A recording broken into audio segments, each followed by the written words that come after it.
I was telling Isaac that I think I'm getting better at the claps. Just a little bit. What does that mean? That I'm just getting better at clapping. Like, Yeah. they don't sound like applause. They Applause? sound like punishment. Roll the intro.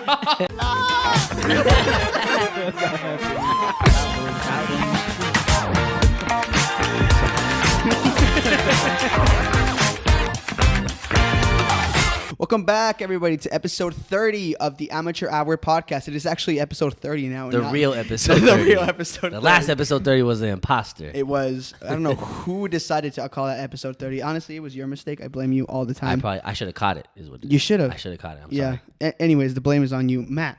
Let me start by asking you a question. How long do you think pubes can get? Pubes? Yes. As long as you let them. Is that Like I don't your final know. answer? I've never tested the bounds or looked up the bounds of length for that. But is there a record? well? Off the top of your head, what do you think the longest pube? The longest recorded pube? Like inches? Sure. I don't know. Why would you go Yeah. centimeters? Oh wait, bruv. Oh, hey, bruv. How long do you think the pubes? Yeah, my bad. Metric system, you know? Do you know the metric system? Yeah. I know millimeters. I went to school in the Kill. United States, so no. Isn't that dumb though? The rest of the world uses the metric weird system. shit. So whenever I go to England, England. I'm gonna be fucked. Okay, but back to Anyway. pubes. Anyway, Back to pubes. the longest, I don't know, 27 inches. 27 inches. One strand measured. One single pube. Well, I'm just saying, like, the length. Yeah. I don't know. This One, isn't. one single pube. You think it's 27 Yeah, inches? yeah. Okay. Well, just to inform you, Matt, the average pubic hair ranges from anywhere between half Uh-huh. to 1.5 inch. Okay. Usually people don't let it. You just don't let. Yeah, Usually yeah. there's some trimming going Yeah, on, on- right? Once you get like into the 1 inch territory, you're like, oh wow, You're like, shit's starting to cover up. You know, I only got 1 inch off. Yeah, it's covering now. Yeah, Looks it's like covering. Looks Gotta like a dig for it button a little bit. in a wool sweater.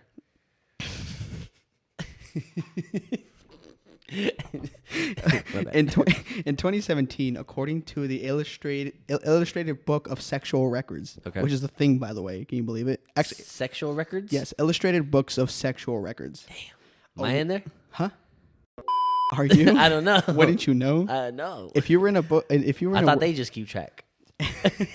how would they know? I don't know. According to the Illustrated Book of Sexual Records, a woman who lived in the far lands of Cape Town, South Africa, was recorded to have the longest pube, and it was awarded to a whopping 25 inches That's what- of length. Yeah, that's what I said. That's Did you say 25? I said 27. Oh no, but yeah, right around. Yeah. Can you imagine 20? So oh like wait, no, it's 28. all her It's 28. all her pubes were like that? Huh? All her pubes were like that? Unfortunately, I didn't find any images to confirm the length. I don't know Yeah. if that was recorded. Yeah. Who knows if this is even true? I don't know. Who But knows if anything's true? could you imagine that your whole pubic area being 28 inches long? No. It'd be gross. It would. But like, cause she's a woman, What is? because she's a woman, Uh-huh. by default, there's always gonna be someone trying to mow down that jungle, you know? Like that's not gonna someone out there is not gonna let that stop them. They'll just Yeah. grab a machete and they'll start fucking going. Yeah, you know? Cape Town, South Africa. Yeah. Just Yeah, literally. That's not gonna stop someone. If someone actually wants to get in there, that's not stopping. Now, if a guy has 27 inches of pubes, Just cornrows, bro. yeah, no one's going near that though. You don't think so? Tell us down low in the comments if you go do that. But my money's on women not doing that. Okay, question of the day for you guys. What is the longest acceptable length for a pube? Just for one single one. What do you think? Like acceptable? Yeah. An inch most is acceptable. An inch at most? Is acceptable. I'm in trouble. Oh shit! Oh shit! He said, "Gulp." Ladies and gentlemen, we are also accompanied by our good friend Brandon. He's just part of the conversation with us. Kind of the you guys. He's the you. He speaks for y'all. He's I'm the y'all. hostage of today's episode. Yeah, he speaks for y'all. So, Brennan, what's the most acceptable length for a pube, in your personal opinion? what would get you down there and you say no? What's acceptable and what's your breaking point? If I'm pulling away and it's still like in my mouth, that's when I'm like, But How far away though? Tell me when to stop. No, you guys wait. Okay. So you telling me? One of his Angel's fingers right now. Oh shit. Oh wow. Yeah, I'd see that. I mean, I am a fan of flossing though. 2-in-1 package. He's like, I'm out of floss actually. Anyways, Matt, pubic discussion out of the way. How has your week been? Busy. Yeah, Really busy. inform them because Really I busy. don't care. Really, you motherfucker. Really busy. Work has been very productive and busy. President's Day, the day that we're recording this. Yeah, Did you work today? No. Oh, you lucky bitch. but I still get paid for today. How does that work? Because I'm a full time. America? Because I'm a 40-hour-a-week employee. Uh huh. I get paid vacations. President's Day's a paid vacation for you. Mm-hmm. What do we even celebrate? The president. You get double pay if you work it. Ah. And then, but because I'm not working, I still get paid for the day. So this is an extra day. This is an extra whatever. Other than work, what else have you done? Just this. Come on, you know, live an I- extraordinary life. I man. do, but you know, as extraordinary as it is, sometimes I gotta keep it on the low. Like being a secret agent, you can't just go out there, you know, doing all types of stuff.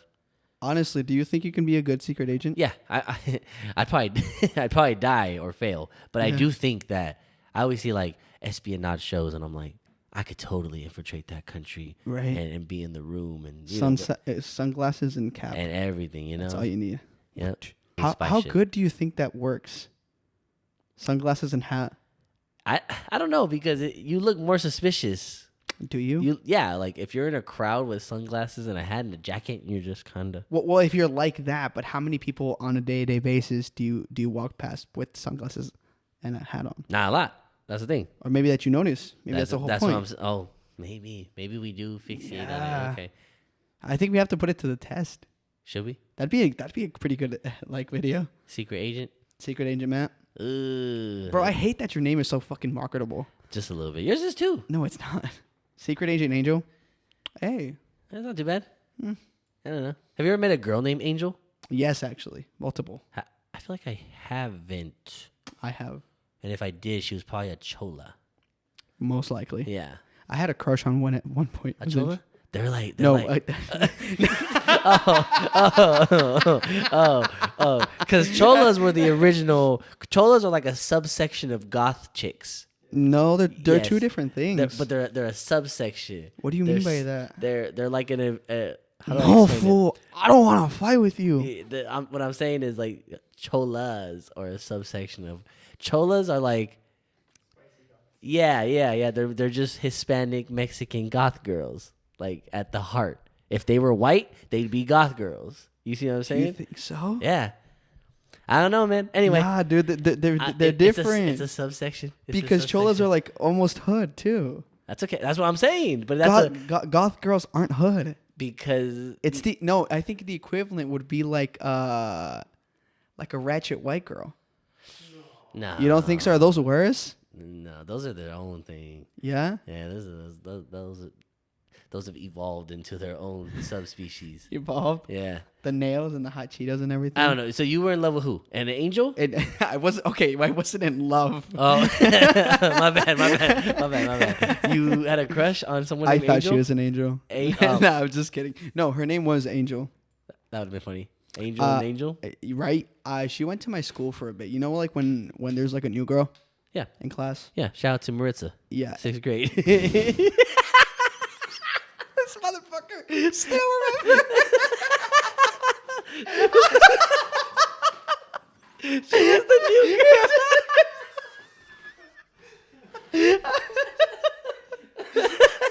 My bad. My fault. I hope she's doing good out there somewhere. She ain't the new girl no more. My bad. I wasn't prepared for that. Jesus. My bad. You see what you're saying? Back to my love story. All right. Okay, yeah. Go ahead. Maritza. Why is that so memorable to you? Were you in love? No. It's because she was the new girl, and at that time we didn't have any baddies at this. We had like old baddies, you know, like Chola. No, she wasn't actually. She was not. She was just the new baddie added to the mix. Mm. So everyone was interested in her, you know? Yeah, she was a new draft. Yeah. She was like the rookie coming into the league, you know? She was 89 overall. Whatever Yeah. the fuck that means. Oh yeah. When she came into the league, crazy. That's crazy numbers actually. 89 for a rookie? Anyways, yeah, Right. she was a new girl, and then we went on a ride together at a carnival, like like the ones that were outside of the Desert Sky Mall. Oh, okay, yeah. Those like mini carnivals? Yeah, that one. We went on the the chain swings that go like this. Yeah. Yeah, The right next- seats. Huh? The seats. Yeah, One's yeah. your seat, like, and then they swing. I was sat down like this, just ready to go, and then I see a girl come in, and I was like, oh my god, it's her. It's And it was her. It was Angel. And she's like, hi. And I'm like, hi. But yeah. And then but I don't think we spoke much after that. She moved again. I don't think I've ever liked a girl with my name. It'd be weird if to I find don't think a I've girl. ever met a girl with my name either. Matthew. So, yeah. No. I think I have a unisex name. Yeah. Would you name your daughter Matthew No, I want to name my daughter Lucy. because of the ape? No, it'd be short. For Lucifer. Lu- That'd be tight. You can't tell me that wouldn't be tight. You cannot tell me that would not be tight. Who? your daughter be named Lucifer? Yes. Are you asking for her to get bullied? Why would you? I wouldn't bully anybody named Lucifer. I'll just be you straight have a up. point. You might have bully-proofed your kid. Yeah. Plus, we call her Lucy anyway. She get chastised. Eh. Or what is that thing called? Where you're Crucified? crucified. Chastise. That's a word, right? I don't think so. No, bro. I think you're trying to say chastise, but that's completely different. Isn't that when you get the Yeah, that's belt like- to yeah. not have sex? Yeah. No, that's chastity. Well, yeah, but like, A chastity belt, right? yeah. Chastised. I don't know. I don't know. We don't know if these are words right now. Yeah. Word of the day. Chastity. Chastise. Chastised. To get cock blocked. To be yeah, literally the ultimate cock block. So anyway, yes, your love story ended with nothing, no love. She went to go be a new girl somewhere else, bro. Yeah, she moved. Yeah. Dang, that we talked about that. You did. We did talk about that last. You talked about week. my elementary school crush moving away. No. We talked about last week when we talked about kids like moving away in school and how they were gone for like a season, like they were only there for. Bro, you have to remember that last episode was recorded Yeah, over yeah, a month yeah, ago. yeah. I It was said- wild, so it when I was wild. listening back to it, I'm like, oh shit! Like this is the first podcast that like I Yeah. indulged myself in because I don't remember. Don't remember No. what the fuck, yeah. Yeah, and I was like, oh wow. But that's me with every episode. That's why I watch it so much. 'Cause I'm always like, what the fuck did I say? I can't remember if I said anything crazy. All right, well, that's nice. You have a unisex name, and yeah, I never. Yeah. I actually. You know what? Speaking of that, I actually had a crush on a girl. Named Matthew. No, but she had the same last name as I did. Mufrastro? Yeah, not that. But yeah, but yeah. It was weird though, because she wasn't related. But like, what are the odds? How sure are you that she wasn't related? I mean, as sure as one could be. We Okay. we tried. We found out. Like we talked to their family. Like my family talked to their family, and there was no immediate relation. I have a quick question to ask both of you guys right now. What's up? How far of a cousin do you have to be for it not to be a problem? Are you asking for yourself or just No. He No. said, No. I This need is just expert in general. opinion. You know what I mean? Like how far along the family tree will it like be okay? I don't know, dude. I want to say like 3 generations. What does that mean? Like your granddaughter? No, oh, You said okay. cousins. Oh yeah, cousins. Your grand cousin? Yeah, I feel like Like I don't know. I know what he's saying because like I have cousins who are second cousins. What is a second? I don't know what a second cousin Is it your cousin's? is a cousin? second cousin Yes. the same as like a twice removed cousin? I don't even know what twice What's- removed Hold means. on. I've always heard that and never know what it means. What is twice removed? I don't know. That's what We're I'm- learning so many terms today, guys. They always so the way I see it is my mom had a cousin, right? had. I called her my aunt, right? Mhm. And my aunt had kids, but she's not my aunt. Is my mom's cousin had kids? So are they my? Is my mom's cousin, my second cousin, and then that would be her kids would be my third cousin? Yes. I don't know. Right? That's how it works, right? Your mom's cousin is your second cousin. All of this confuses me because I have so many people. My whole family tree is kind of Sprouted, it's just intertwined. jumbled because of Is where that how my you place look like that? jumbled up because where my placement is in the whole matter. So Yeah, so that would be a second cousin. That would be your second Yeah, cousin? your mom's first cousin's child. is your second cousin? Yes. So then any child after them is just they just go down the line, right? Yeah. So But then what about their cousin? Would not be related to you unless Yeah. so like for example in my family, Uh-huh. my cousins' moms are all like we all have this like I can't say with the same mom. So my mom is my aunt's. So there's four of them. You got it. There's four of them. Uh-huh. My mom has 3 sisters. They each have a kid, so they're my immediate cousins. Okay. Yes. If my aunt Had sex with Me. with my uncle, obviously. I'm just kidding. I'm just kidding. I'm just kidding. So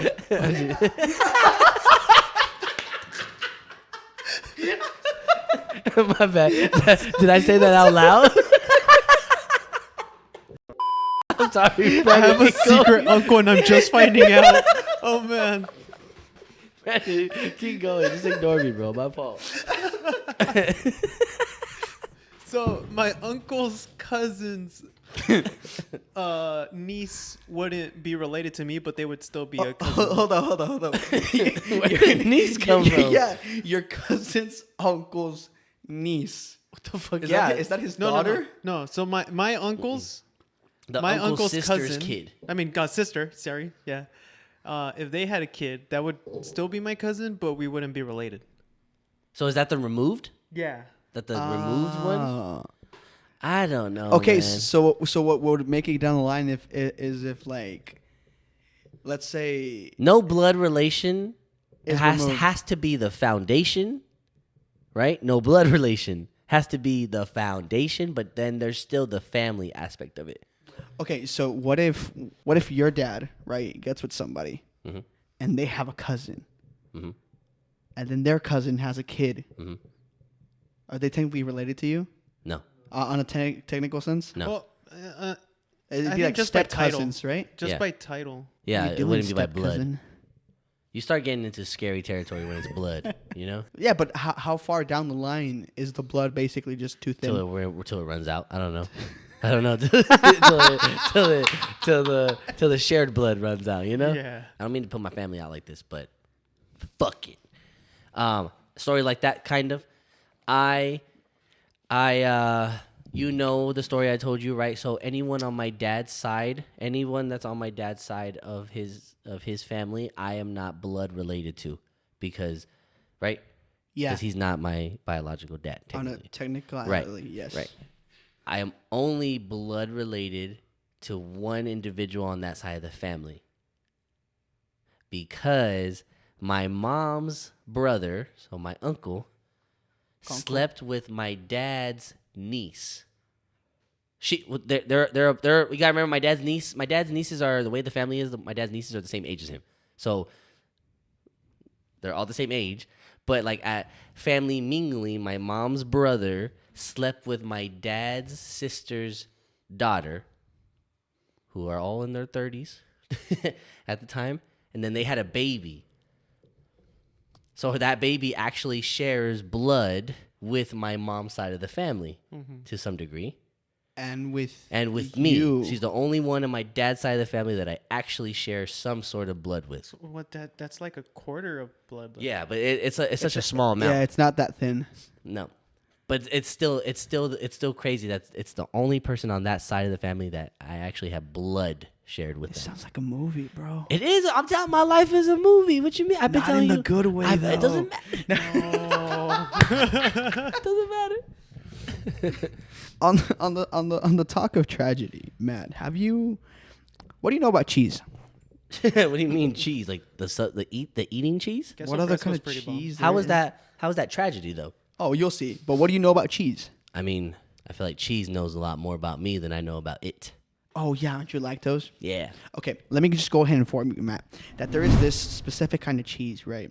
It's called the Kasu Matsu. Ooh. Kasu Matsu. It sounds pretty good, right? It sounds. Well, you would be fucking wrong, okay? Because the Katsumatsu is a Sanderian sheep cheese delicacy, Okay. right? And it has accumulated the alias of the maggot cheese, Ew. Okay. right? Doesn't cheese mold as it is? It does. Okay. But this just And we gets still eat it? yes. Okay. Technically, cheese is just rotten milk that's just been moldy. Yeah. Isn't that crazy? Next time you're eating cheese, don't think about that. Or next time you're drinking milk, think about it. Yeah, but milk is still pretty good. So this cheese, right? This delicacy, Right. is made by encapsulating live flies in a glass dome. So they put the sheep cheese, right? Okay. Make it a big circle, right? And then they encapsulate live flies in there, so they can see. It's a delicacy to see the whole process go through. And over time, these flies, they lay their little eggs, little maggots inside of the cheese, because okay. that's the only place that they could, because they're encapsulated inside of the cheese. And over time, these maggots give such a rich and dangerous fermented little taste to the cheese. These maggots live inside and they're just in and out and stuff like that. It's like right before they turn into flies, right? Although it is illegal in most countries, most states of the world, obviously, the Kasu Matsu can be found very popular in Sardinia, Italy. And roughly it costs about $100 per pound to eat some maggot cheese. That's actually gross as hell. Right? $100 per pound? $100 per pound of that maggot cheese. But here's the kicker. Here's the kicker. 1,000 subs and we'll eat some. No, but here's the kicker. If you thought that was crazy, some Kasumatsu enthusiasts deem this cheese to be unsafe to eat. For sure. If, and only if, the maggots are dead. That's when it's unsafe? That's when it's unsafe. So basically, the maggots either have to be alive When they eat the cheese? when they eat the cheese. So they're eating the maggots. Yes, and the cheese. The fermented cheese with the maggots, you're eating that for it to be dealt safe to eat, or immediately after the flies are put it encapsulated and everything, it has to be refrigerated, or else it is a danger. None of that was a danger before? No. Jesus. Is it better than my mouth is still watering though? Ew. I get you because I do want to try it, but it's fucking gross. You would try the maggot cheese? It Yeah. looks disgusting. If it tastes good. Like I'm pretty sure you can remove them though, right? Like if you don't want to eat the maggots. No, it's part of it. Well, they'd be alive. Yeah. And the thing is, it's infested with them, so how could you possibly remove all of them? You wouldn't try it? I'd try it, I guess. That's But just you'd be gross. eating- That's what I'm saying. Like, who the fuck? Someone was digging in the trash and found some moldy maggot cheese and was like, "This tastes kind of fire." And this is the Katsumatsu. And then they were like, "We're gonna just trick everyone, right? charge But $100 a pound for it." it's an Italy delicacy. It's a delicacy. It's a treat. I don't know about that one. I'd try it, but that's hella weird. Oh man, that's how zombies start. That's what I'm saying. That's how disease. But I mean, people are out here enjoying it. We say that like we don't eat chicken nuggets that are probably cancer causing and have all types of chemicals in them. But they don't have maggots. But maggots are a naturally forming Biometric. biochemical organism. Whereas, Biochemical organism. where I don't know. Whereas We're getting scientific. we're smart as fuck, bro. Just in case y'all didn't know, we're smart as fuck. What I'm saying is, flies are natural to the environment by default. Yes. And so is cheese. Chemical chicken nuggets aren't, is what I'm saying. So They're not chemical. And preservatives maybe, but that's if like you get them frozen. Everything's frozen. everything's preservatives. But let's It's say mainly salts, though. But not just that, like you're talking, you got to remember the pesticides they use for these things that we're eating. Speaking of that, you know that there's a legal amount of rat poop that can be Yeah. in one's consumables. Yeah, like. Well, I mean, with the way that things are stored, yeah. Yeah, there's a certain amount that that's safe. that's safe to eat. Yeah. Just like the maggots. Actually, it's not that far off now that we That's get what into I'm it. saying. Like, who are we to judge? It's At true. least these flies. Look at us on our pedestals, Look looking at down us, on look the at us. Katsumatsu gods. Just Come on, give me man. a bowl and I'll eat some of the cheese. I'll take some of it next to the gabagoo. Hey, where's the fucking? Hey, where's the fucking maggots, eh? I'm walking here. That's not even Italian anymore. Bacon, egg, and cheese. Maggots in the cheese. Maggots in the cheese. I'm With gonna make the some. I'm gonna bev. take it to New York. Okay, it's illegal in the States though, right? Yes. Yeah. It's illegal in pretty much everywhere else in the world. It's everywhere. That should tell you something. That Everywhere should tell else you in the something. world, yeah. Maybe they're not onto it. But you know what's not illegal in the United States?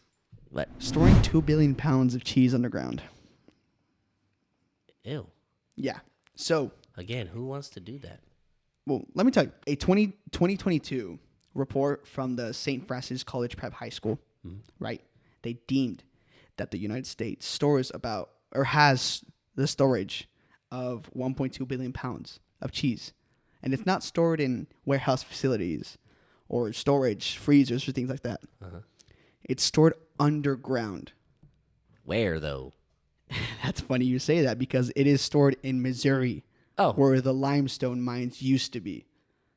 I mean, underground is like pretty cool. It is. It's 32. It's 32 degrees Fahrenheit. yeah, So that's they cool. keep all the cheese in there. Does it mold down there? Possibly. Probably, right? But hey, moldy cheese is a delicacy. It's a delicacy. That's so good. Have you seen them though? Have you seen the cheese where they'll just like shave off the mold? Yes, and Like, then it's eat it. And crazy. it's so crusty and everything and stuff, and they're just eating it with crackers and stuff. But no, yeah, dude, the storage of cheese, at least in the United States, began in the 1970s. That's when the dairy storage started because during that time, if you guys didn't know, a dairy shortage was happening Oh shit! I did not know. nationwide. Were they hogging their cheese there? So what did you think the government did? Hogging all the fucking cheese underground. Ah, and that's why they still have some. Yes, Is that cheese from then? some of it. A lot I of wonder it. how that actually. tastes though. Right. I wonder how that tastes. it's a Probably delicacy. Death. You get to taste it. It's the most Beautiful. rich thing, Yeah, but you the- die right after. Orgasmic. It's euphoric. Anyway, that's weird. What's up with the cheese facts? I went down a rabbit hole. Oh shit! Of cheese. Yes, yeah. of cheese. Yeah, I yeah. don't know why. Yeah. Shout out to my And- coworker. She It's pretty cheesy. she eats a lot of cheese. She's from Wisconsin, Ooh. so they eat a lot of cheese. Cheese heads. So like, the amount of cheese she could put back probably would kill me.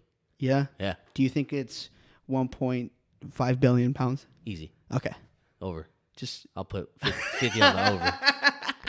guys, this was this week's breaking news on cheese.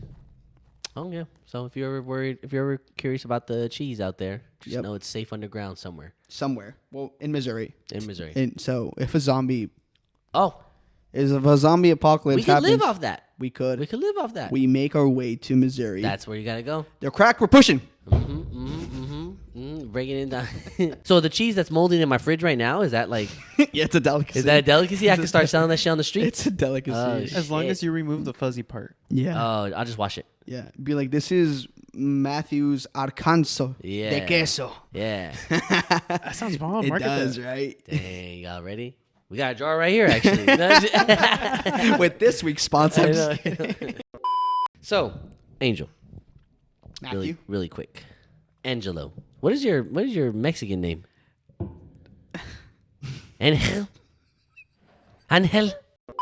Anyway, today, ladies and gentlemen, one of the topics that we did want to touch on this episode was talking a little bit about loss, in different forms, right? Physical loss, emotional loss, relationships, friendships, things like that. That one time I got circumcised. Yeah, the one time I got lost in the mountains. Have you ever been lost while Yeah. hiking? Me too. Yeah, I got lost in South Mountain. Ah. Yeah. Wait, how? I was probably stuck for about 25 minutes, 30 minutes. But out there, eternity, I might as well have been dead. Yeah. How'd you make it out? It's embarrassing to tell you, but pretty much one of our friends was out of shape and couldn't really go any further because we were doing the trail, and he was like, I'm gonna, it was like an overlook. So one of those like rest spots where the cars can go.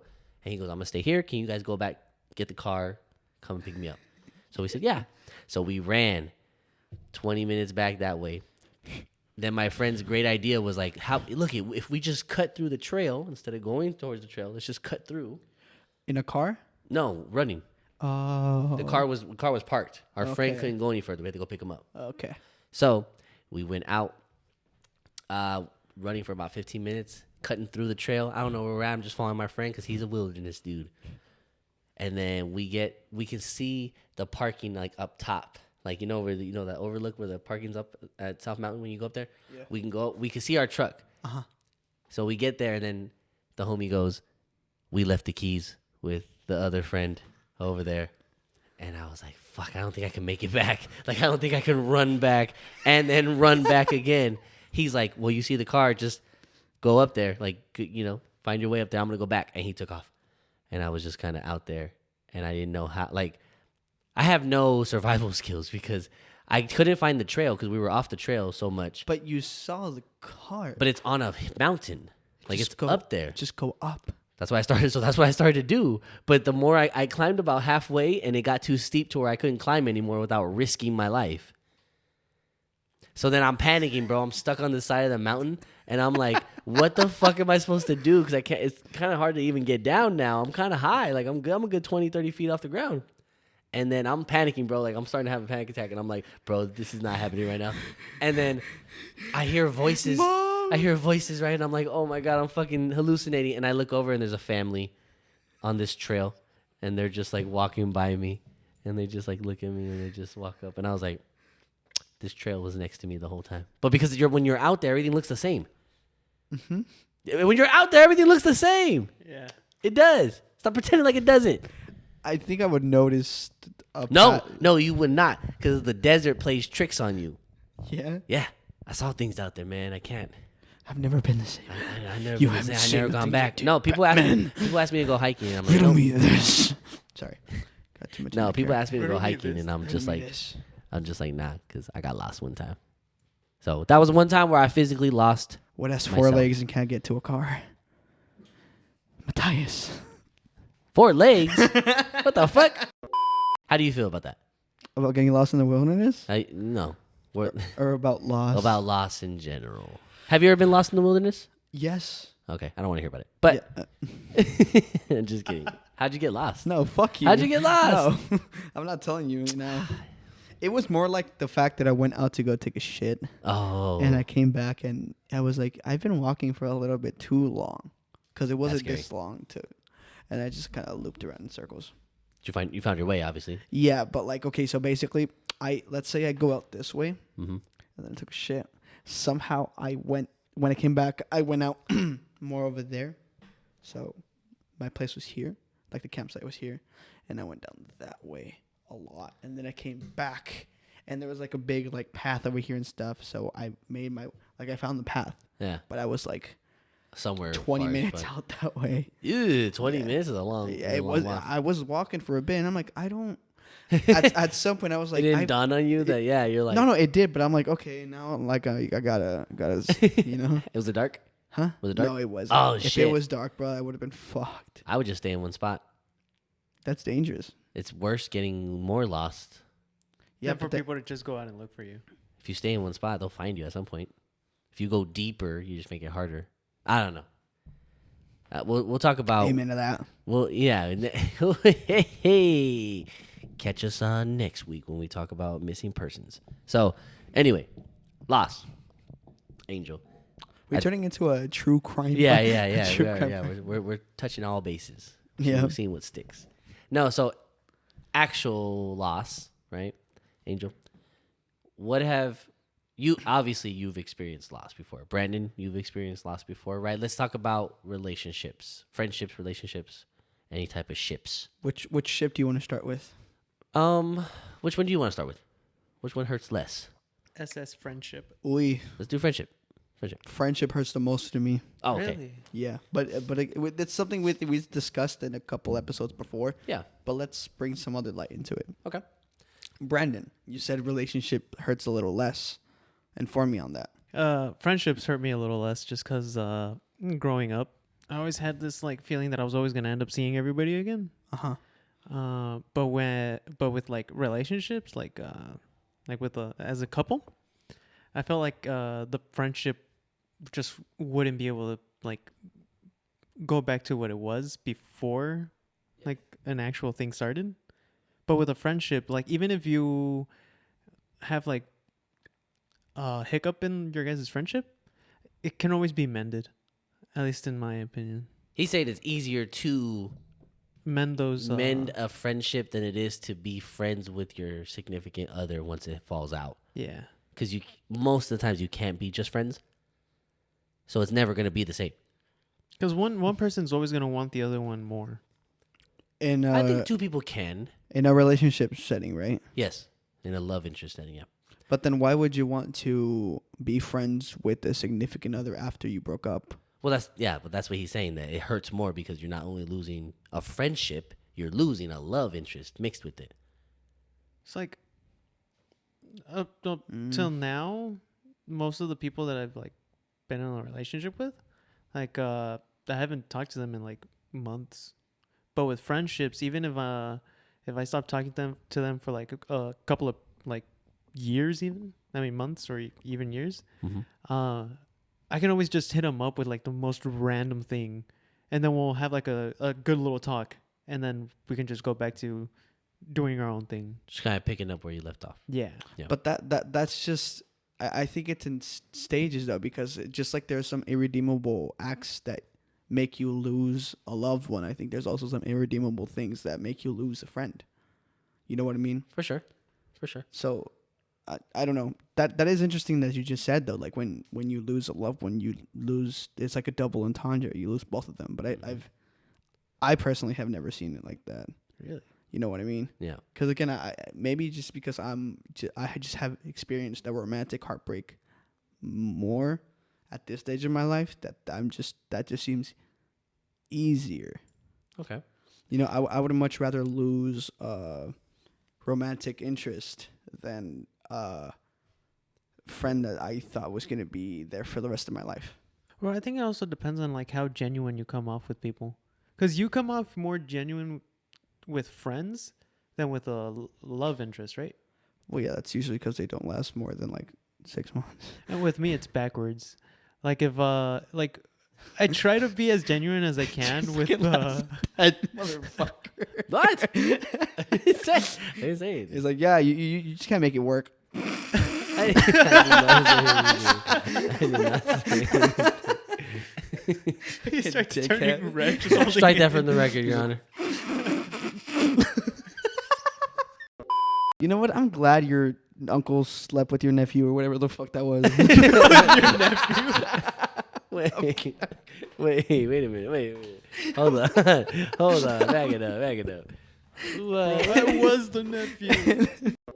I Hold feel on. like it's harder for me, as even if I try like really hard, it's really hard for me to be genuine with a friend, because I feel like with a relationship, or maybe I'm wrong, but I feel like it's kind of a given to have to be genuine with them, because I wouldn't want to lie to somebody that I'm being intimate with. Yeah, True. So when we've split ways, it's always hard to let them go, because it's like, damn, I don't want to have to go back to hiding this part of me. This is like a part of me that I want to keep showing. But if I show it to these people, then it's really hard for me to like build a bond with a future like love interest. but then why not treat your friends in a similar fashion that you do your romantic partners? Because essentially that friendship is still there, like you've discussed. Because it hurts less to like keep people at a certain distance. Are we talking like friends or romantic people? Well, in my case, it would be friends. So it would hurt less if your friends were to walk out you and you not having that genuine connection. Yeah. Like you said, 100%. I can 100% agree with you on Yeah. that. And I think that's where my things are reversed to me with a romantic. Not that I'm not genuine, but it takes a lot more steps to get there. And I think, like, as of me now, I have not crossed that threshold with a romantic partner that I have with the friendship of mine. Because the friendships that I carry right now, it's been years in the building. Mm-hmm. You know what I mean? Mm-hmm. So obviously hurting one of those is going to hurt a lot more. Yeah. For sure. What about you, Matt? Like, what do you what would be easier for you to like let go of? Well, okay, so just like all of us, right? All three of us, and pretty much everybody watching at this point, everyone has experienced loss to some degree, right? Everyone has lost a friendship. Let's start with that one, right? For me, everyone's lost a friendship. I've lost many friends for various reasons. Some my fault, some not my fault. Right? Whatever. You know, it's split between the way, or split down the middle for that. Friends are hard to lose for sure. But they don't have the same. We touched on this a couple episodes ago, where the friends don't have that. They don't hit the same heartstrings that romantic relationships do, right? So, not that they don't have their own heartstrings that they hit. If I were to lose one of my close friends right now over some argument, disagreement, whatever, it would suck. Not that it wouldn't. And I think I wanted to elaborate on that because that last episode, I made it seem like I don't give a fuck. You know, I was like, I don't give a fuck. You want to leave? Go ahead, leave. But no. So they have their own heartstrings. But like what Brandon was saying, it feels like the romantic side of things hurts more than the friendship side of things. It's harder to cope with to me. It's harder to cope with the loss. I can get over either or, and everyone does. It's harder. The loss is harder to cope with a romantic relationship than a friend relationship. So just to clarify, you do care about your friends, right? I do care about my friends, but it's not like if I were to lose Cedric, Cisco, Luis, fuck Renee, Eugene, like fuck Angel. So if I were to lose these people, Fuck Angel. it's not that it wouldn't be a loss. It's just the fact that it just hurts different, right? So let me extend the question to both you guys, and we can get into it a little bit if you guys don't mind. Losing. Let's start back with friendships. Losing a friendship. Do you have Brandon? Do you have anything you'd like to share as far as losing a friendship? You don't have to get specific. We can beep out any names you want, whatever. But what has been your experience, or what has been your experience with losing a friendship, and what have you learned from that incident? And that same question will be asked to you, and then I'll answer. You're getting better with your questions. Yeah, you know. Like offer I it. think you just pay attention to me now. Well, with losing with friendships, I don't think I've lost many. I think because like not keeping touch with them, I don't feel like is losing them. More or less like they're just not there at the moment. Yeah, but you've never had like an actual falling out, losing a friend, right? As far as I know, no, not really. That's good. That's actually good. Yeah. But mostly because like I try to keep like problems away from our friendship. Just kind of like try to keep it like kind of as an escape from whatever things are like troubling us. If we can like make each other's day easier, then boom, you're my friend. For sure. Okay. That's not a bad approach to have. Friends are supposed to be like that, though. That's what friends are supposed to be. Friends are supposed to be somebody that you can go to escape. More often than not, that relationship gets a little tangled up. And for me, it's not. It doesn't really take much. Like I don't really have to get like too deep into like any topic with them. Just as long as like I said, like as long as we could just as long as the vibes are high. Yeah. Okay. I get that. Well, congratulations to you. You're on the bubble, so you will lose a friend soon. I'm going to become your best friend just to walk out of your life so you know what it's like. Oh, don't make me. You were at my daughter's wedding. You were my best man. He's your uncle. I know. You were my uncle. What about you, Angel? What, I think you've lost friendships. yes. Correct. To be fully candid, ever since we came to the agreement that this was going to be the topic of this episode, I've been thinking. Right. You know, I've been searching and stuff to see what I wanted to talk about because we have brought up this discussion in some sense, but I really wanted to get deep into it, and I think I have a interesting relationship with my friendships. Why? Because I am an only child.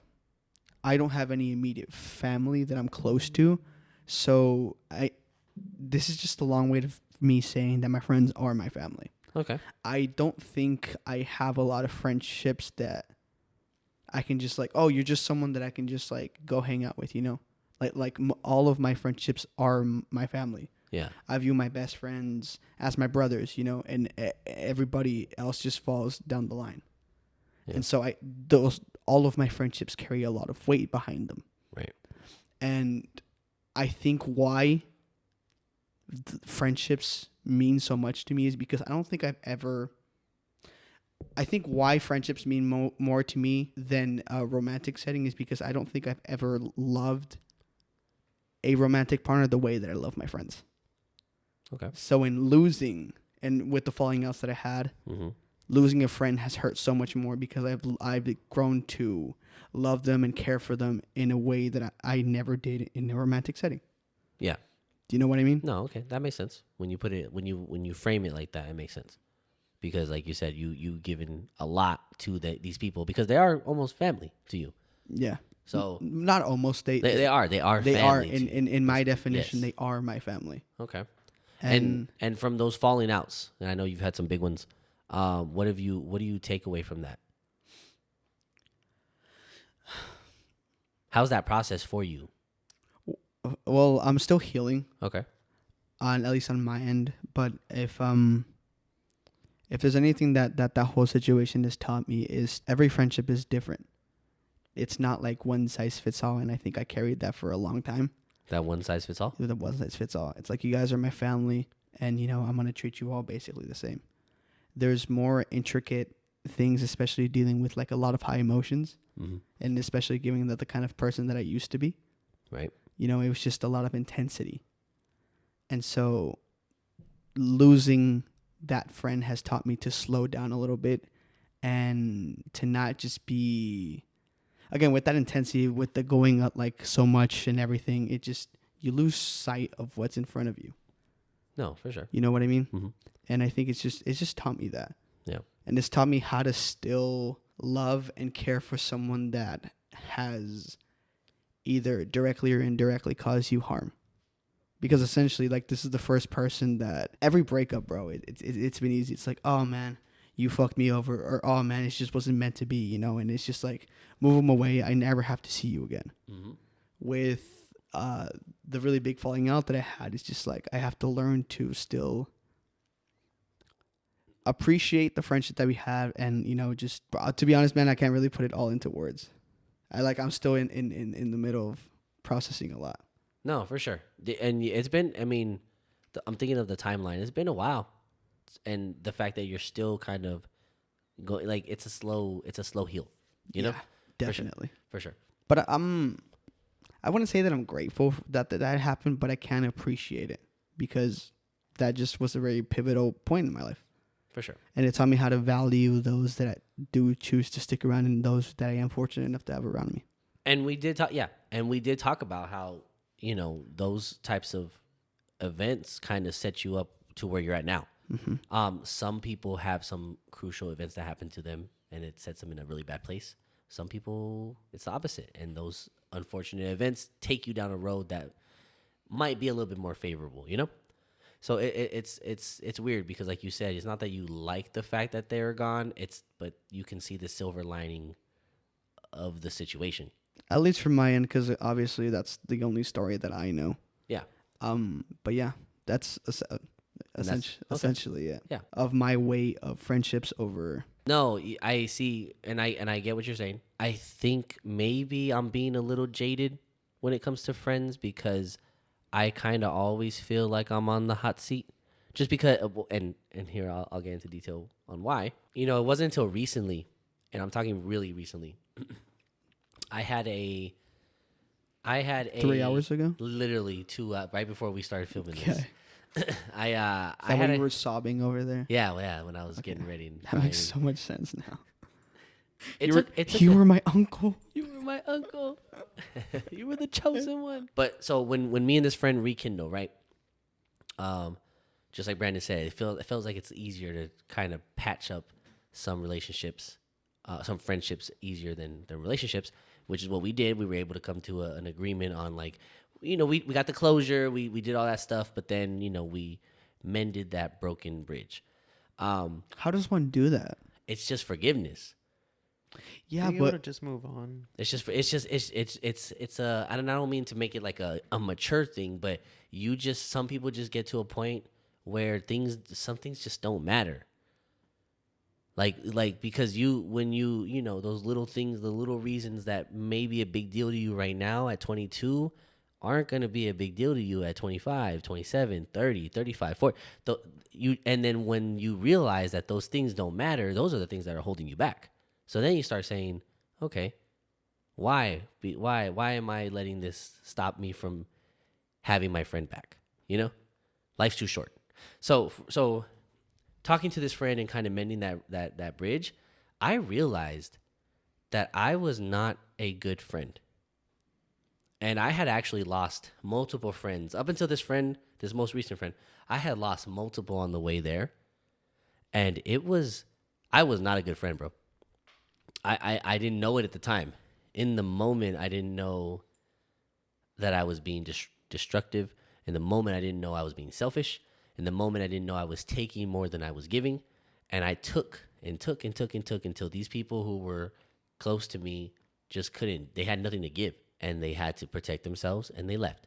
In the moment, you know, when that stuff happens, you're like, yeah, fuck y'all. Like, I'm going to do me. I don't care. And then years go by. So it's like time has just gone by so fast. And like I mentioned it the last episode, or the couple episodes ago, is I wish those people knew me now, because I'm not the same friend, not the same person. So, but losing those relations, I had to lose those friendships in order for me to even realize that I was a bad friend. I didn't know. Like, I did not know. It was one of those realizations when I actually looked back. I looked back at all of the damage I did along the way. I have a quick question for you, Matt. Okay. The people that walked out on you, right? I walked out on them, but yes. On a technicality. Still counts, motherfucker. Do you still want them around? Like, is there any part of you that, like, wishes you were still their friends? Yes, a part of me, yes. And it's more of a bittersweet thing, because it comes with its own, like, each yes and no come with their own argument. My heart says yes, because they were crucial people in a part of my life that I needed them to get through that specific part of my life. And now that I'm out of that specific part of my life, I wish they knew they knew the healed me and not the broken me, because the broken me is the reason why we're no longer friends. I was a bad friend. Like I said, I reconnecting with an old friend and really getting their perspective of why we had a fallout in the first place really opened my eyes to showing me that I was not a good friend, but I just didn't know it at the time. So looking back on that relationship that was mended, and then looking at the relationship where I lost 3 of my close friends, 3 people who were there for me after my mom passed away, 3 people who were there for me at my lowest of lows. Sometimes I miss them, because I feel like now that we're out of that stage, now that I'm out of that stage, You feel like you can be friends again? I feel like I could be a better friend. I wasn't capable of being a better friend because I was broken, right? My spirit was shattered. So I didn't know I was being a bad friend. And now I know what I did wrong. I would like to be able to say I can put that growth into our friendship and be a good friend. But the flip side of that is also that they haven't been here for the last 4 years. Mm-hmm. So I got through it without them. So it's more so a need than a want, right? Like, I don't necessarily... It's more than a want than a need. Sorry, it's more than a want than a need, because Mm-hmm. I don't need them. I would like them to be here. Mm-hmm. But I say that to say this, that I'm not reaching out to them. I would love for them to reach out to me, but I don't think I'm coming. I don't think I can reach back out. Is it one of those things that, like, if it were to happen, it'd be all right and you can deal with it, but there's no need for you to go on the other side of the pond, right? Yes. I'm not welcome over there. They're welcome over here. I think I'm in a similar boat. Yeah. In that sense, is Mhm. that I have no ill will over Mhm. here, but like I've discussed in previously, like I'm good. Yeah. I have good things going for me. Yeah. And I'm sure that they have good things going for them too. I hope not. No, man. I'm just kidding. Even as a joke, like I don't even want to joke about. I'll the- joke about it. I don't give No, a fuck. you- Fuck you- yeah, you- because you- they're thriving. Yeah, you do the joking for me because That bitch. That was my favorite fucking when I was like that bitch. that bitch. Fuck you. Yeah, for him, you know. Go Fuck ahead. you for him. Yeah, you didn't have to say I said it for you. No, but yeah, it's just I think I've come to those conclusions, even though I don't carry any ill will, and a lot of that. Late last year, bro, it was like after one of these recordings, that fire, that anger, in during the grieving stage, it went off, and it carried for the ending of last year and a little bit of the start of this year. I'm not gonna lie, Yeah. this is the first time that I'm saying it like publicly out loud, but I was mad. I was mad at a lot of things that happened last year. What stage is that in the grieving? Is that like the later stages? Anger? For me, yes. Well, I think it's from. I think I don't. Is it supposed to go in a pattern? I don't know. I think it's supposed. Supposedly it does. It's supposed to go in a pattern, and I think anger is like the last one. I don't know. Well, right now I think I'm more or less just coming into peace with myself. Okay. That's I think the last stage for me. But I was so angry. Was that anger like fueling you to do this or to work to do something? Like, was that anger fueling anything? No, because long gone are the days where I let that kind of emotion drive me, Okay. because it's not pure. Yeah. I don't want to mix that spite with this kind of passion. It's a false sense. It's a false. It has a time limit. We talked about this. Yeah. Like hate can only Shout out get. Project. Hey, that's what I'm saying. Last episode. Dude, he said some. She just threw in little bits of wisdom every couple of minutes. Yeah. Shout out to Project. I appreciate him. Yeah. Hell hell yeah. But we did talk about that last episode where it was like, A month ago. yeah, last episode where hate can only get you. It can get you the results you want, but it's not sustainable. No. No, it's not So- sustainable. But yeah, I'm telling you, I was angry. Yeah. And now I'm not. But so if they reached out to you, you would accept that at least. You would accept the conversation, the reaching out. That's depending on who it is. Okay. Because again, there's multiple people. Same. One would be a little bit. One of them I never want to see again. Oh. You know. Yeah. One of them it would take. I don't even think I could do it now. Like Because you're not ready yet now. no, because although I don't think I would ball into a ball of rage, Uh-huh. you know, I think the wires are still a little loose there, Okay. and I think, you know, the spark could be lit up a For little sure. more quickly than I would like to. Okay. And you know, given what happened in that whole thing, I think that was one of the leading factors of what happened. Without going into too much detail. I mean, you can go into as much detail as you want, but yes, I get what you're saying. For me, it's been 4 years. It's been 4 years. It's been 4 years. No, 1, 2, 3, 4. you're not even a full year into your healing process with that. It hasn't hit a full year yet. It has. Oh, it has? It has. Okay, so you're barely over a full year. Barely over a year. So I've And had 4 years to be angry, to be sad, to be prideful. And Have like you I said, bargained? and it's not what happened? Have you bargained? Yeah, I bargained. Please, baby, take me back. No. Is that what bargaining looks like? Yeah. Yeah. Because you start going, man, if only if I do this, it'll fix itself. Like please, whoever you pray to, whoever you I'll give talk this to, up. I'll never do this again. I don't know if I went through that Yeah. through my grieving process. Yeah. Because I think in both the situations that happened, I knew it was pretty much over. Yeah. Or near that. Yeah. Well, I mean, the steps are, what is it? Denial, anger, bargaining, depression, and then acceptance. Yours were a little flipped though. No, it was immediate sadness. Yeah, I don't think it has to be in order. I think Yeah. everyone's different. No, For sure. it for me it was immediate sadness that hit me for a long time. You were present for some of that. Mm-hmm. And then it was just I don't even know how to describe it, bro. I would just remember every time you would ask me about it, and I would just like uplift the people and everything and stuff. Yeah. I think that's maybe a sense of denial. I don't Maybe. I don't know. And yeah. then yeah, because you're discrediting their part in the situation. And But by what, can what had happened? yeah But I just feel like you're also denying yourself those feelings. Yes. Yeah, I did. Yeah. yes, and that's And that's a big part of it too. And then came the anger, Yeah. which, you bro, for a while it was. I wasn't happy with that, because stop pulling your punches. I just stopped, Literally. I just stopped being as kind as I wanted to be. Yeah, It, because it makes you jaded. yeah. I honestly think that's when you stop giving a fuck about work. I think that's honestly when you started to not just give a shit about anything. Yeah, That's around when you started the attitude where you're just like, I'm here. I'm here. I'm here. I'm just living. I'm And I'm vibing. angry. No, honestly, yeah, because it took so much energy for me to control that anger. Yeah. That That just, you couldn't, yeah. What the fuck else am I supposed to do? Fuck you. exactly. That's really good analysis. No, I know, bro. I was there. Mm. Like, I thought we were friends, so I was paying attention to those things. Now I don't care.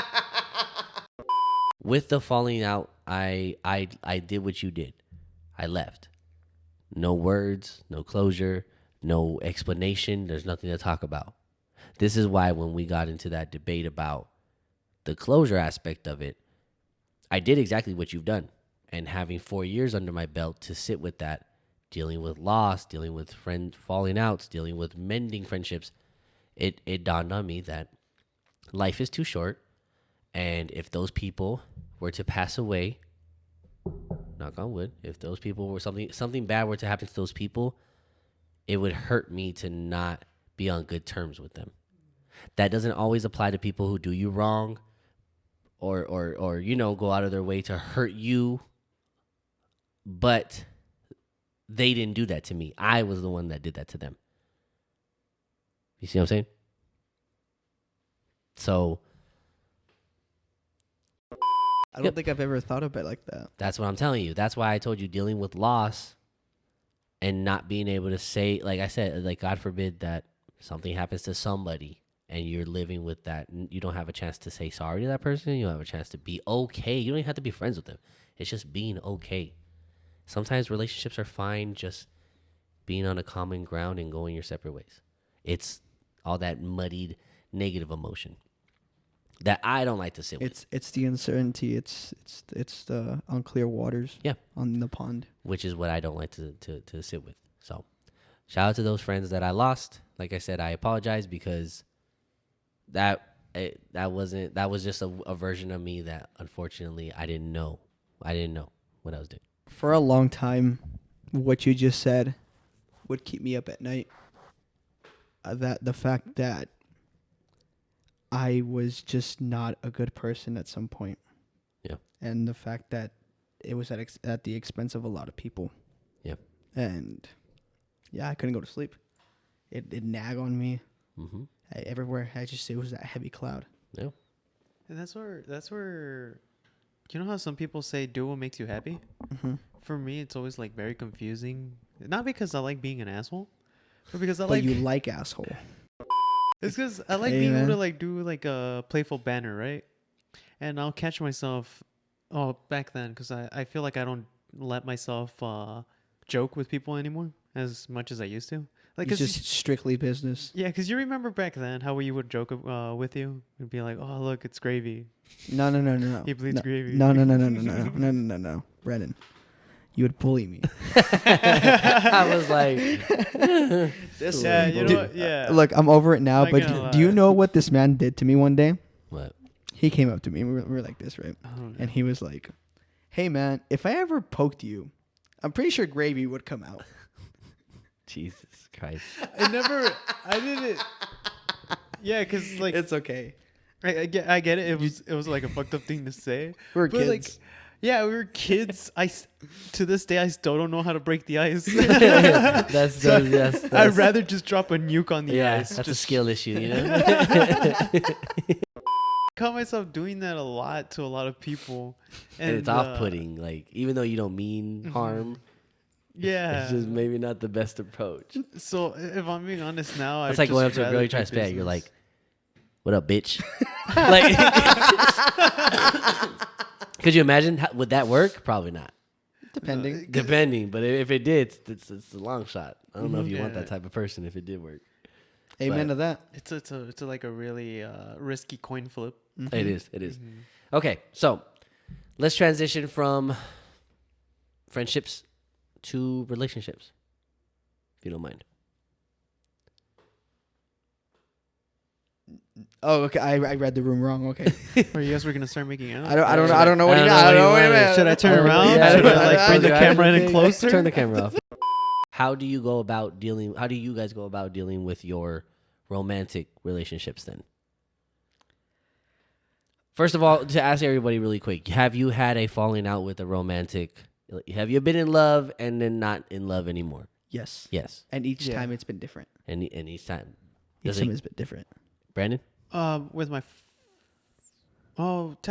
technically first one and my serious first one, yeah. Okay. Do you guys remember your first love? Yeah. Yeah. 100%. Yeah. Yeah. Mine Maritza, was recent. shout out. No, I'm just kidding. I'm just kidding. Yeah, Maritza. She was not my first love. by the Doesn't the love have to be reciprocated? way. She can't reciprocate from like. Hey. Okay, so everyone's been in love. Everyone's lost that. Mm-hmm. How is that process for you? You say it's different every time. It's different every time. I can go into the first couple times what I did. I would just find something about the person. That you didn't like. Yeah, and I would anchor that to the ground and I'd run with it. So this is To like get- a self-destruct type of thing, right? Is that self-destructing? Is it? Well, why are you fixating on that thing? Because I wanted to get over the person. Okay. You know what? Yeah. It's like she has weird shoes. Fuck those shoes. She got long ass toes. Yes. Yeah. Fuck them toes. Long toes are hot. Long. You can get your tongue up in there, man. If they have short toes, you can't really do But it. then what differentiates them from fingers, bro? It freaks me out. You know, fair. You know what I mean? One ick. Can we talk about an ick? Yeah. An ick is when I see a girl out in public and her toes are over her sandals. That's an ick. Again, I don't. You would have hated I me don't- back in middle school. I don't Why? look at feet. All of my sandals were always bigger than my feet, so You had to put them up. Yeah. You wear My foot sandals would up. slip. Yeah, but see, you're a guy, and I'm not attracted to you. Well, a little bit, Brandon. You're a good-looking guy, but You're a I handsome man. wasn't looking at your feet. Yeah. I was looking at their feet. Yeah. So You would wear sandals up. I don't think I've ever wore sandals in public. In my at the 22 pool, years. maybe mine would be out of like slides because we're going swimming. Ah, shit, you're right. But like Does that's that okay. count? That's okay because everyone's doing it. I'm not Yeah. going to fucking Walmart in my with my Yeah, toes when my yeah, dog's yeah, out. you straight up My like dog's that. barking. So you guys you guys never been too lazy to put shoes on? Nope. Sometimes I will sleep with my shoes on. Same. I've done that. No, but I've always put socks on. I went through a slide era. There was not a moment where I did not have socks on. And even with my Crocs now, I think I went out in my Crocs with no socks on once. Really? Fuck Crocs. Once. We're not going to get into this debate again. You Anyway, will lose yes, every yes. single time. Sorry. Crocs are Sorry, superior they're so gross. to your dumbass slides. If they're you go gross. too fast, this shit's going to bend and you're going I to don't wear slides out in public either. Do they count as slides or do they count as huaraches? No, huaraches are the slides are literally just the only things that's holding you is the little The loop. strap in the back. No, Oh. the loop on the The front strap. where the toes are at. Yeah. Yeah, that's it slides. A huarache has some kind of support in the back. That's what I'm saying. Cacahuate? What would Yes, that's would- exactly. Oh. what would Crocs be considered? Oh, Stupid. Fuck Crocs. All my homies hate Crocs. Anyway. not accepted here. Anyway. Your age really shows sometimes, man. Anyway. How is that? That's just not even an age thing, bro. Because people my age love Crocs. Older people than me love Crocs. It's just a design choice. I'm just sorry. If you see me out in Crocs, check up on me because something ain't right. No, Crocs aren't bad. It's like the ones that are styled to look like sports shoes that I hate. There's Crocs that look like sports shoes. They're not Crocs per se, but they're made out of the same material. Rubber. Is it rubber? Isn't it like foam? It's some kind of. It's just comfortable.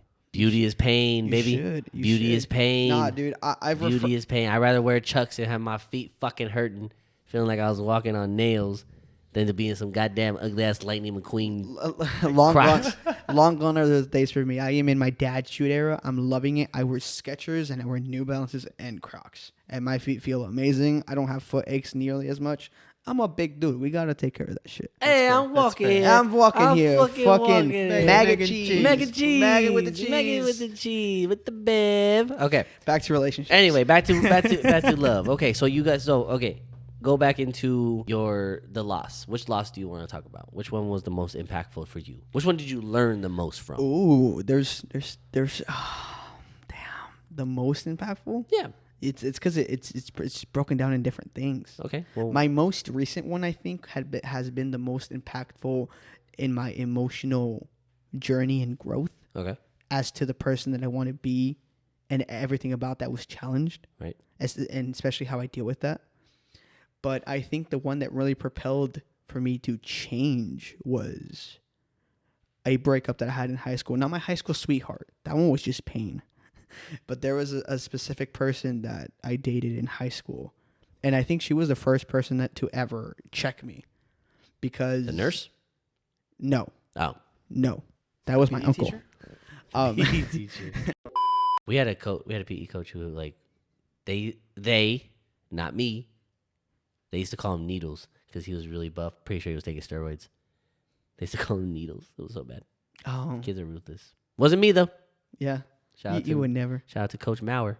Yeah. I think he's dead. Because of the needles. Because of the needles. Back to love. Yeah. Right. She was the first person to ask, what are you doing with your life? Oh shit. Where do you want to go? In high school? In high school.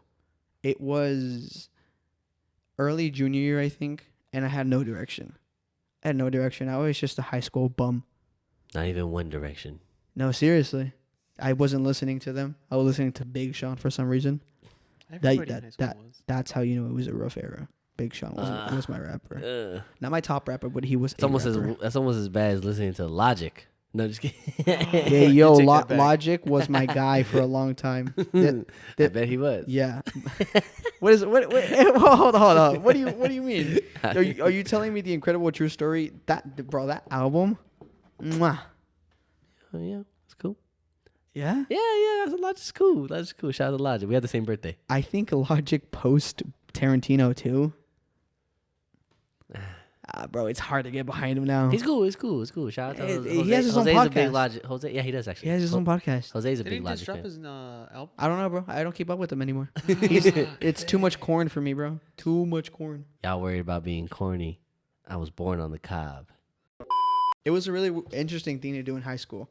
Again, I think it was right person, right time, because essentially I was in the era that I needed to hear those kinds of things from a significant other because I was immature. Okay. To me, But how did you respond to that? I didn't have an answer immediately. Okay. It was only after the breakup in which I started to look back at all the things that she was saying and what she meant. Okay. You know, I think she didn't see much in it, and I don't blame her, bro. I'm telling you, I was a bum. You were fucking a junior. Everyone's a bum. No, yes, but I'm telling you, that was one of the catalyst events that was going to differentiate if I was going to be Your canon event. Yeah. yeah, no, where my life was going to go after high school. I can be just like any other person, or I can go out there and chase something. Uncle Ben said these are the years that are going to define the man that you're going to become. He said that? Yeah. To Tobey Maguire in the car right before he left. I thought he said I thought he said Peter. No, I'm just-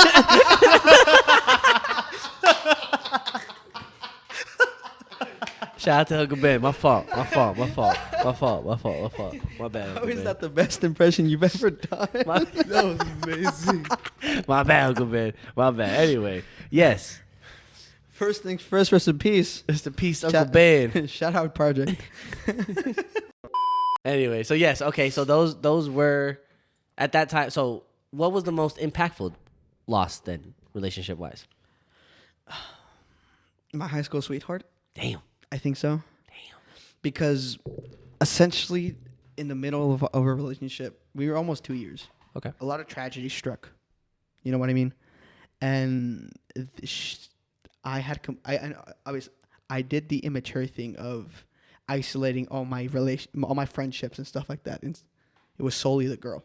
Ooh. It will slow the girl out. Yeah, it's because every boy does that at some point. You know, it's like your girlfriend is everything. The boys and everything do not matter. My friends, whatever they say, do not matter. Everything that I'm ever going to listen to is going to come from my significant other. My whole life revolves around shouty. Basically. And there's a lot of people who don't grow out of that. No, yeah. As adults, it becomes worse as adults. As kids, it's not okay, but as kids, it's expected to be infatuated so much. But when those like same characteristics carry over to adulthood, that's when it gets a little. It was interesting having some of my friends carry those traits and everything. Some of us grew out of them, and then it took me a while too. But going back to what I was saying, basically, a lot of tragedy happened whilst we were dating, and she was the only person that I had around. So she was basically all I had. Mm-hmm. I used her as like a crutch. For sure. For everything. Yeah. For all the hurt, for all the damage and everything that I was carrying. Mm-hmm. I was basically using this person. And her saying, enough is enough was a really big, changing, pivotal point in my life. Yeah. It was the first time that I had to deal with my own shit. And I kind of lost it for a very long time. Yeah. So, and that happened when I was freaking 16. Yeah. This is really, really tough years for all that shit to be happening. No, for sure. So I think those are the three main ones that are like, had a lot of relationships that just were whatever. Yeah, it's the filler ones that you don't even remember. It was the characters that got written off. They didn't make it to the next season. They didn't. The budget was too short. Yeah, we had the budget for you. I'm sorry, man. You gotta get out of here. What about you, Brendan? Kind of. You ever been in love? Oh yeah. What does love look like to you? For me, don't hurt me. But it kind of like what Angel was describing. Mm-hmm. Just kind of like being able to like retreat. Like there's the make life easier with friends, but then there's the getting away from everything and going to somebody who the escape. Yeah, they're like the disconnected kind of escape, where like like the rest of the world doesn't matter. Or exist, yeah. Those are the dangerous ones, bro. Yeah. You isolate yourself and you lose everything, and then you look back when problems start to happen. You're like, damn, look at all that I left behind. I mean, I don't want to boast, but I feel like I was pretty lucky with my first relationship because everything was pretty smooth. It wasn't until I got out of high school that like the misunderstandings and everything started happening. Yeah. Plus, like we had problems with my dad, and I just wanted to like help my mom and my brother and like family. So I was trying to like prioritize my family and trying to balance it with her. And then I guess she didn't like that, or she felt like she was being excluded. And at that point, it just felt like I had so much on my plate that I couldn't really properly be in you can't properly juggle all of those things when they're taken from you, So when she told me that unless she you're in a couldn't circus. I don't know how to juggle. Honestly. But so when she told me that she couldn't do it anymore, I was just like, all right. And like I just sick. He said I straight up told her like, okay, like yeah. And I want to say like a month or 3 months later, she asked me like, why did you like let me go so easily? And I was like, well, you don't want to be in a relationship with me. Things changed. Why am I fight? She wanted you to fight. That's women 101 right there. So I was already fighting like 3 other fights. So they were out in the rain, and she's like, well, looks like I'm off. I'm going to go now. And I just like I'm leaving. I was at the doorway just kind of looking in, and then I'll look back at her and be like, oh, okay. Brandon's that nonchalant boyfriend. Where they're like, I hate you. Like, damn, sorry you feel that way. I understand. I hate me too. I'm pretty sure that was the vibe I gave her, like when she told me she didn't want to like be together anymore. Yeah. But then a few months later, I was like, well, you weren't happy anymore. Why was it gonna force you to stay? I wasn't gonna like keep you around and just make you keep feeling that way. Yeah, you weren't gonna string her along. Yeah. So looking back on it, if you would like to answer, I won't. He's like, I won't. No. What? He's like, damn.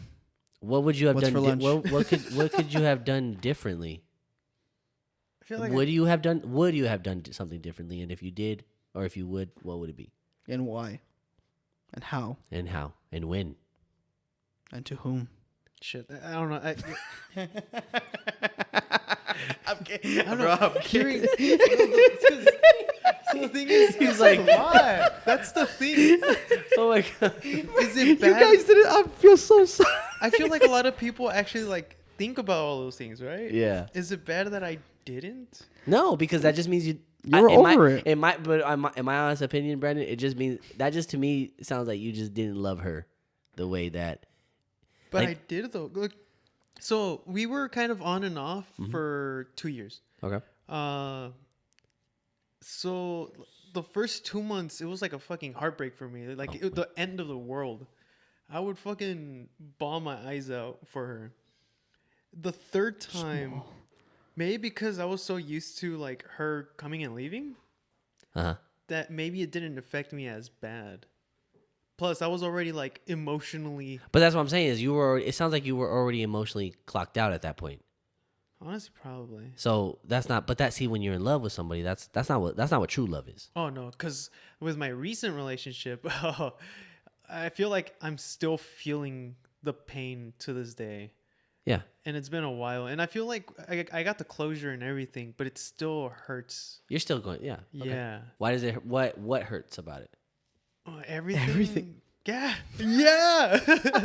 That's the thing. Everything about it. Because I guess everything that I didn't think about with my first relationship, like, oh, what could have gone better? What could have like changed? What could I have done? Everything that I could have been thinking about then, I started thinking about now. For sure. And then with this second one, I realized how distant I was from everybody and how much I depended on her for that escape of from the world. And at the time, it felt like the universe was against me, and it felt like the only one that could like really understand was her. Mm-hmm. But it got to a point where she even started telling me like, nah, I don't see it that same way. So then I started feeling even more alone. And then because of the way that I keep everybody at arm's distance, it felt like I couldn't really like go to a friend and try to vent all of it, because it would have felt like who the fuck is this? Yeah. This isn't the Brandon we know. For sure. And I didn't want to like ruin that image of me. Maybe I'm what is it called? I felt like I was having too much ego. Okay. Trying to keep The up pride. Prideful. It's pride. Yeah, It's I was pride. being too prideful. Yeah. I didn't want to like bring other people down, so I wanted to keep it to myself. Angel saw me have a whole breakdown, Oh shit. and that was the first time that I like got like that in front of him. It was a really pivotal moment, not only in our friendship but into my own journey as to the friend that I wanted to be, and the kind of person that I wanted to carry myself as.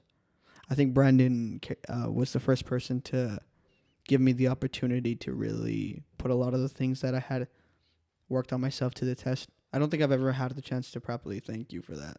Oh, you have. But he's like, yeah, man, you don't shut up about it. He's the second love. The second one? What? You were my uncle. You were supposed to destroy the uncle, not join No, that. you were supposed to become the uncle, not fuck him. I think I unfortunately, I think my And with that, ladies and gentlemen, we are out of time. Thank you for watching. I'm just kidding. I was just gonna say I think my situation, like my burdens, kind of like they're so Minuscule. No. I think you guys are going through your natural progression of relationships that you're supposed to. I think mine's on a different level, just in terms of like I said, Importance. No, I think of, like I said, the difference between the difference that I see listening to you guys' situations is that like I just think I was just more destructive in my time around with these people. Like physically? Yeah. You would get really mad. No, Stretch your pants out. No, yeah. Turn really green, start bulging, you know? Yeah. Yeah. No. The sun's getting real down. Sun's The sun's getting getting real low. Sun's getting real down right now. The sun. No, like I said, this leaks into the being a bad friend lane, where I didn't know I was being a bad boyfriend, right? They I didn't- kind of go hand in hand. but this is what I'm saying is I didn't know. So if I didn't know I was being a bad friend, I didn't really necessarily, and that's a give or take, because there were times that I did know, right? And there was times where I tried to work on it, but I always fell back into certain patterns. And like I said, man, I just, for years, I took and took and took, and I drained every resource that I had of love or of help or friendship. And You sound like America right now. yeah, literally,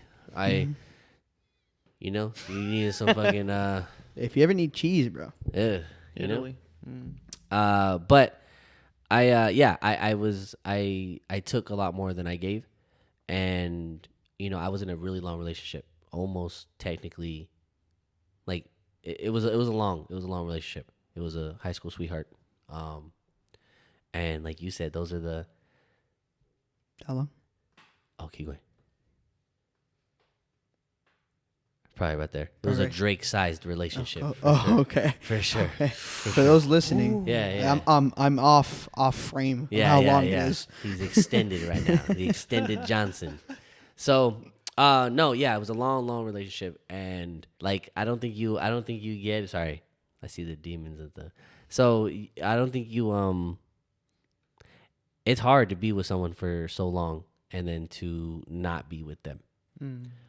People that you grow, because it was informative years. You know, you're 2 years between what, 15, 16 in age when you were with this person? We got together. I was 14 and she was 16. There you go.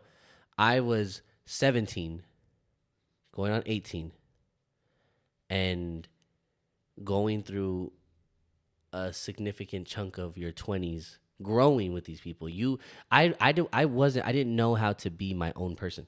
You get into adulthood with that person, and that's all you know. That's all you know. So when they leave, you're just like, So when they leave, there's an empty shell.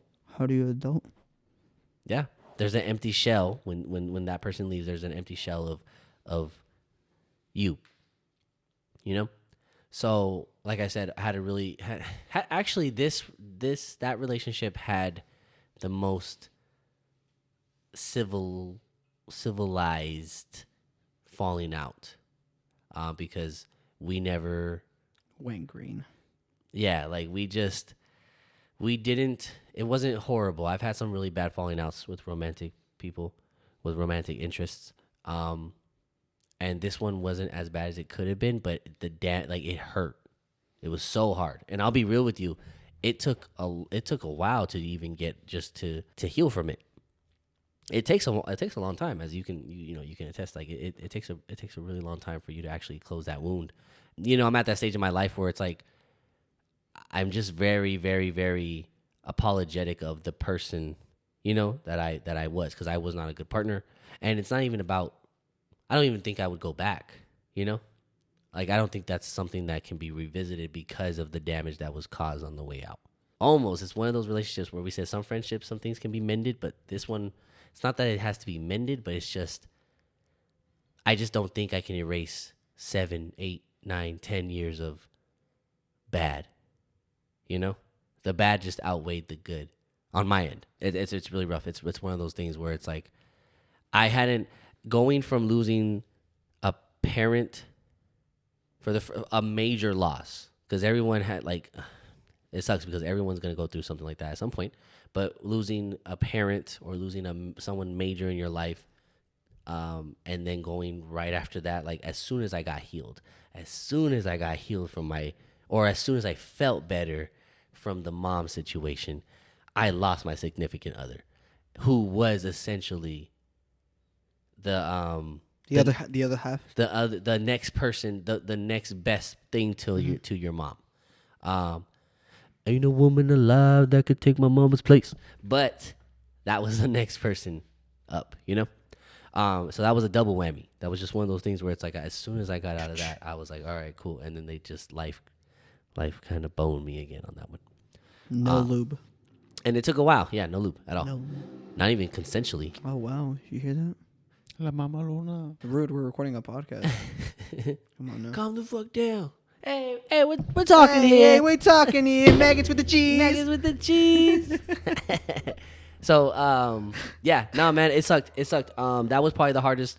That was one of the hardest relationships that I ever had to endure, like the loss, because I literally did not know how to take care of myself outside of that relationship.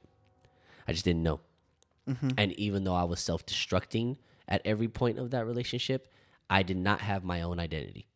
It wasn't until that person removed themselves, or like we removed ourselves from the situation, and you really, get time apart and years go on and you don't see this person, and you take care of yourself. It's a very liberating feeling, but it also, when you look back on it, is very sad, because it just sucks that I had to lose such a crucial piece of myself to kind of evolve and move on to something better. I mean, that's just part of your story, though. It's a part of it. It's a part of it. It's like, if not that, then how would you have learned? I wouldn't. And that's the thing, unfortunately. The saddest part about that relationship to me now is that we just enabled each other to not be, and it wasn't to be, we didn't uplift each other the way that you're supposed to when you have a spouse, when you have a partner, when you have, a girlfriend, boyfriend, someone that you think you're going to marry, someone you think you're going to spend the rest. I didn't believe she was going to go. I never once thought she would actually leave. So when she did at some point, it was like, wow, like this is the real shit. So, This yeah. is not a drill. No, this is not a drill. 2319. Everybody stay fucking calm. No, so it's rough, man. That's probably the biggest. I just like you, man. I'm a certified lover boy. You're a certified hugger boy. So you're certified hugger boy. Like reformed lover right? boy. Certified Right. foot sniffer. Yeah, there you go. Long toe licker, certified long toe licker over here. Let's go. We've all had. Don't do that. Don't do that. We've all I'm had. gonna spread some cheese with maggots in that. We've all had relationships. We've all had falling outs. Some people that I did love, didn't hurt as much to leave as it is with others. It is what it is. Most of the relationships that I left was basically nothing to me. You know what it did? I'm a lover boy, man. So I give people a piece of me, and so when they dip, like Every time? yes, Bro, that's so taxing. yes. It. But it's who I am. Like I can't not give you it's just what it is. I think that's just my. It's the price we choose to pay. Yes. Well, I agree with you guys on that sense, but I think now I'm in the point in my life that only the people that really deserve that are going to get that.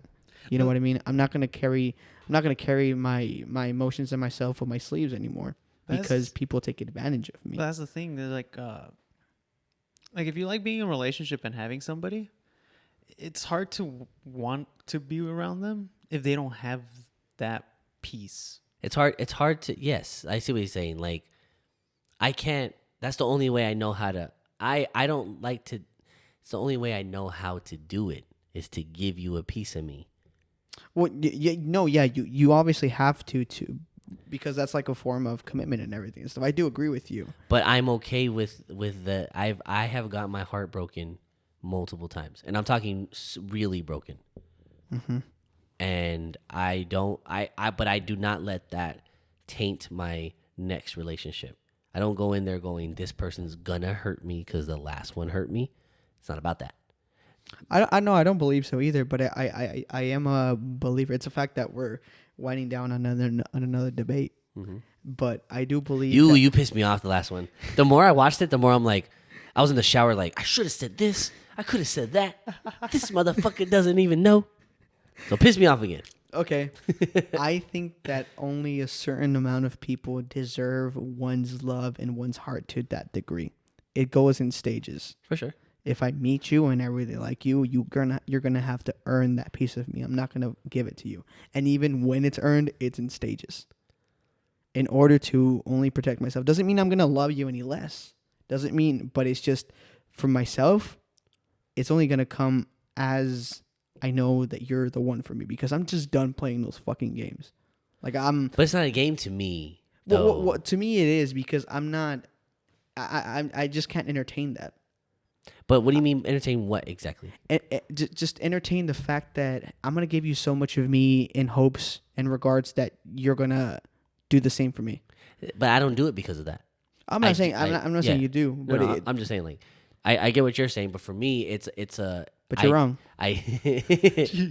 Order. Your Honor, strike that from the record, please. Hearsay, libel. Overturned. Objection. I know. Yeah. Rejected. Defendant is touching me under the desk. Uncle sir. Uncle Sam. Bring in the uncle. Welcome to today's turkey podcast.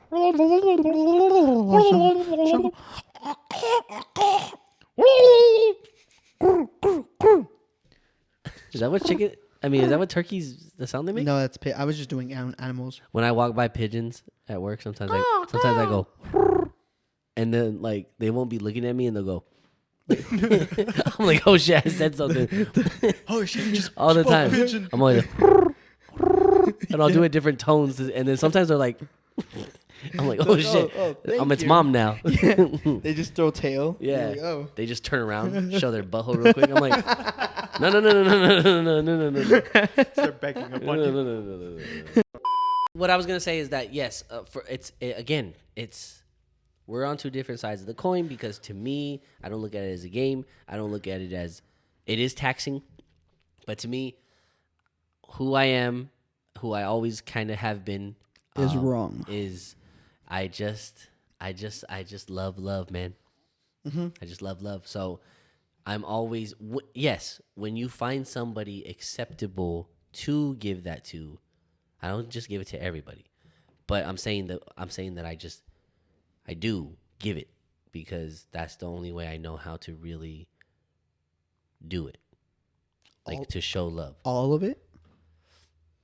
I try not to hold back.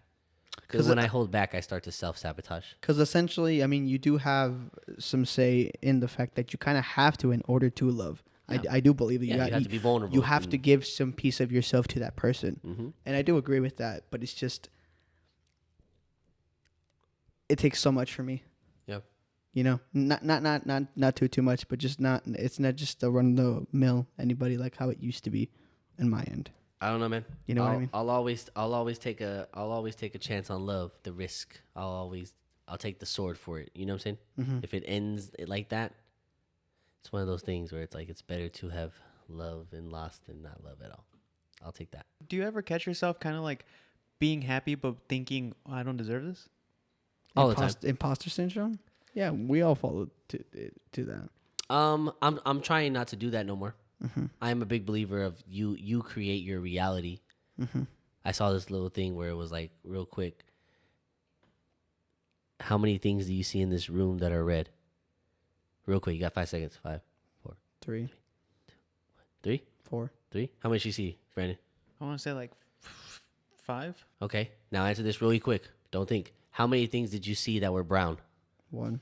No, you didn't see anything. You were focused on the red. You didn't see, when you were looking for the red, you didn't see the brown. He has a point. So when you're Just did. No, just did. So when you're searching for those things, when you're constantly telling yourself, yes, I don't deserve this stuff, you're gonna be in situations where you're gonna feel like that. Because you're gonna keep finding things that. When you're specifically looking for those things, you're gonna find them. But to segue into that, thank you guys for opening up with the relationship stuff. I know it's a little rough. It's just whatever at this point to me. No, but it is rough to be vulnerable here. It's one thing when we're chilling in the car, chilling in the parking lot, chilling at a restaurant, vibing. Actually, yeah, Brandon, thank you for sharing that you did with us. Yeah, man. Round of applause for Brandon, guys. Come on now. There you go. If anybody in the comments tries to console me, you're blocked, and I'm gonna look for you guys, and I'm gonna shit on your guys' front yard. He's like, I will Unless find you your have IP address. I don't know who you are or where you are But you'll find that I have a particularly lack of skills. or where the fuck I am. Where is he? Where am I? Yeah. So let's segue into the last thing, right? The last bit of loss that I want to talk about today, which is Wieners. Mhm. Where did Weight it- loss. No, Where, I'm just kidding. where did it go?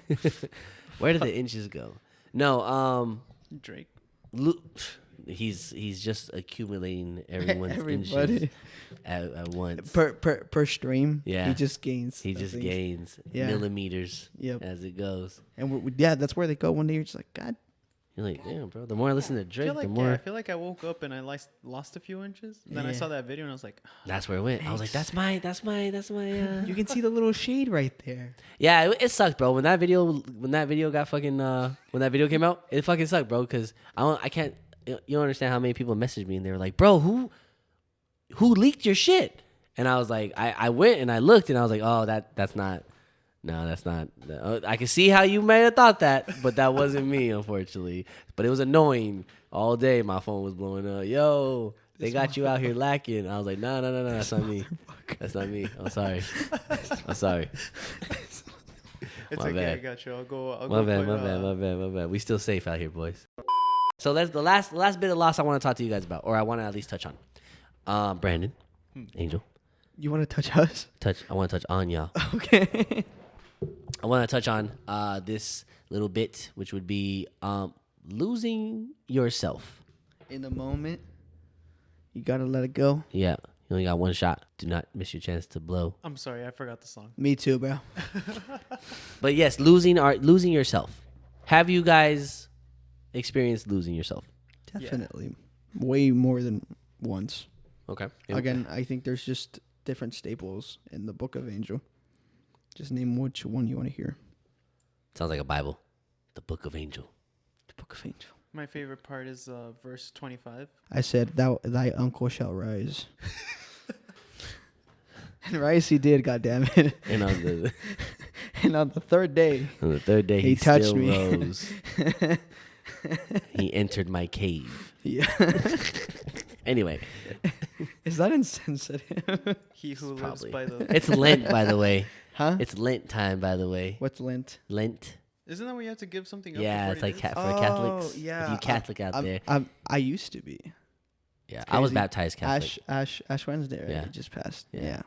I gave up Lent for Lent. You're like, no, I'm good. I'm good. I'll do it. That's my sacrifice. Anyway, so losing yourself. When did you? What was the most? When did you lose yourself? When did I lose myself? Yeah. What did you? How did you lose yourself? How do you describe that to you? What is losing yourself? It's hard to say lose yourself when I don't know what was me prior to. Do you know what I mean? Like, as a child with like the trauma and everything that happened, I shielded myself, and I took on personalities and behaviors that I watched, and I accumulated those towards me.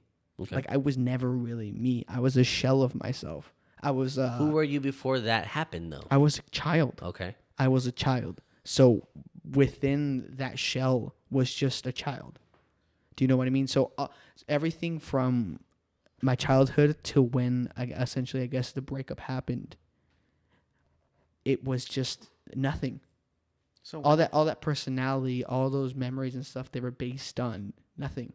That wasn't me. When did you lose touch with your child self then? I never did. It's just I just hid him from the world. What caused that? What traumatic event caused that? Just to keep it vague,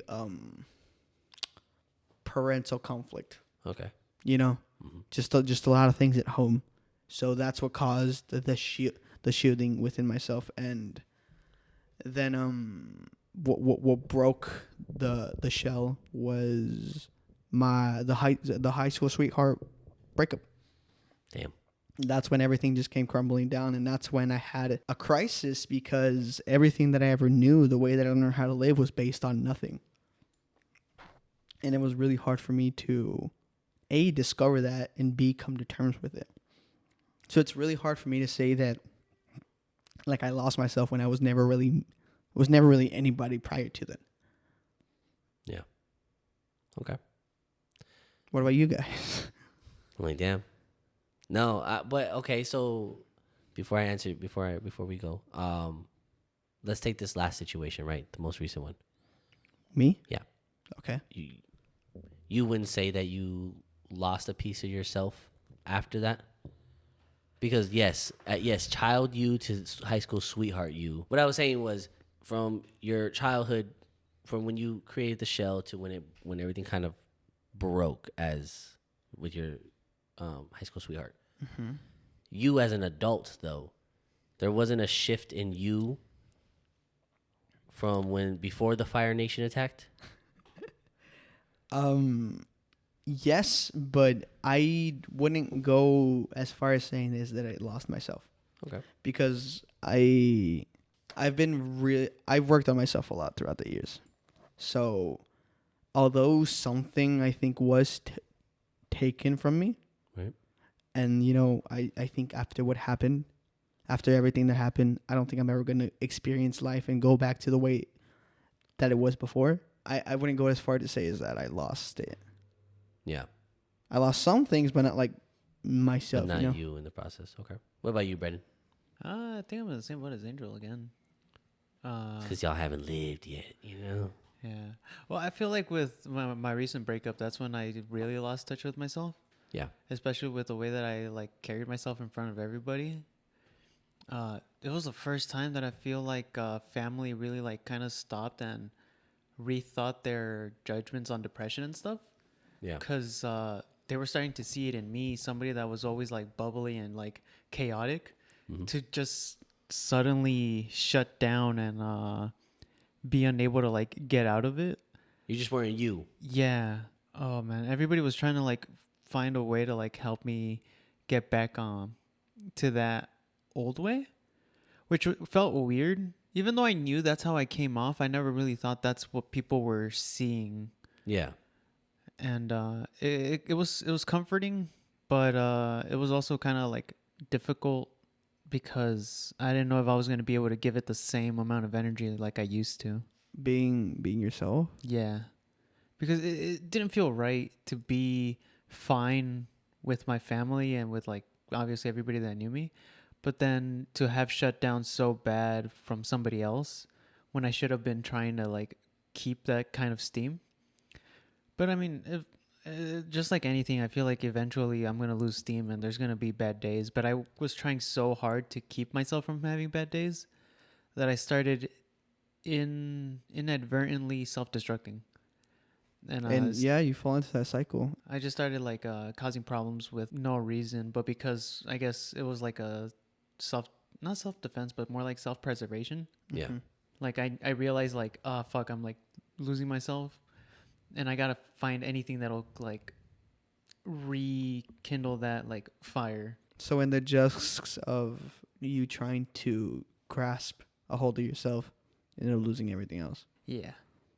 Yeah. That's usually how it breaks down. Mm-hmm. But you don't know it's happening until obviously you're out of the situation. And if you do know it's happening, it's hard to not do it. You know, like if you can. If it's your first time, then definitely. Yeah. If you can catch it in the middle of it, it's still part of that denial process where you still feel victimized. So you still feel like you're not wrong, or this person did you dirty. Because the same thing with my relationship, my friendships. I thought they were doing me dirty when they were protecting themselves because I was doing them dirty. You see what I'm saying? But because I played the victim, I didn't see it that way at the time. I think we're hitting a very gray area. I think there's very few people in this world that actually are malicious. I think most people that cause either direct or indirect harm in our lives, it goes to what you just said, Brendan. Self-preservation.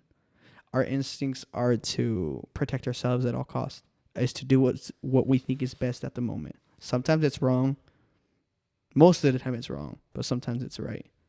And it's hard to be mad at people when you get to that point of being like, yeah, I would have done something similar, or I see where you're coming from. Yeah, you know what I mean. Yeah, it's different, man. It's hard. It's hard to really. Everyone's different. Yes, there was a quote that said something like every villain is the hero in their story. Yeah, or something like it's because they are. There's a reason why most people are the way they are. Like you said, there's a big chunk of people. There's a good percentage of people who are just bad to be bad. But a lot of the times, most people don't know they're bad, or this is the only way they know how to do things. We touched on that in our trauma episode, where like I said, I had to come to a realization that like my parents were only doing the best they could with what they had. Yeah, I was the product of that failure, but I can't hate them for that. But I think maybe I give that forgiveness because I need that forgiveness. Like I think I'm so willing to be okay with those hurtful things that people did to me because I want them to be okay with the hurtful things that I did to them. Because you guys, like I said, and I know I made the joke like you haven't lived yet.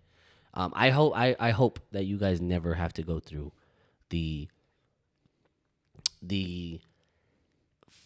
losing yourself the way that I did, because I did. Like you guys kind of here and there, right? You lost pieces of yourself, it seems like, or you had some monumental changes, but I lost the core of who I was, and I didn't even know. It wasn't until me and my sister had a sit down one day, and she yelled at me. My sister doesn't ever really get into me like that, but she got it. She kind of, it was so crazy, bro. Like it was almost supernatural. I don't even Godly. It was what I mean by supernatural is like, and I don't even know if I want to explain this. Like I needed to wake up. I just needed to wake up, and I wasn't listening to anybody around me. My friends tried, didn't listen to them. Excuse me. My friends tried, didn't listen to them. My spouse tried, didn't listen to her. My mom tried, didn't listen to her. So it wasn't until I lost each and every one of those, my friends, my mom, my spouse. It wasn't until my sister, we had to sit down, and she, you know, like I told you, she said something to me that no one's ever said before, but I always felt it, but never really materialized it. Somewhere, bro. I don't know what it is. Sometimes people just, one day you're there and the next day you're not. I was a good kid. I had a good heart. I was full of potential. I was full of sunshine and positive energy all my life. And somewhere along the line, I don't know what it was. I don't know what traumatic event triggered it. I know my mom's passing escalated it, but I was having this issue even when she was around because we bumped heads about this stuff. But somewhere along the line, man, unfortunately, I lost myself.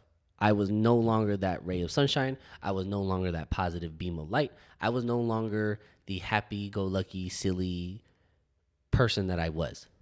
Like I just wasn't. And it wasn't until my sister told me that. Like she told me that. She was like, "You used to be this person, and you are not now." And you want to talk about being a bum? I was borderline bum. Not knowing what to do. You had that's what I laughed because you felt that way at 16, 17, where I was feeling that way at 24, 25, 26, not having anything to my name.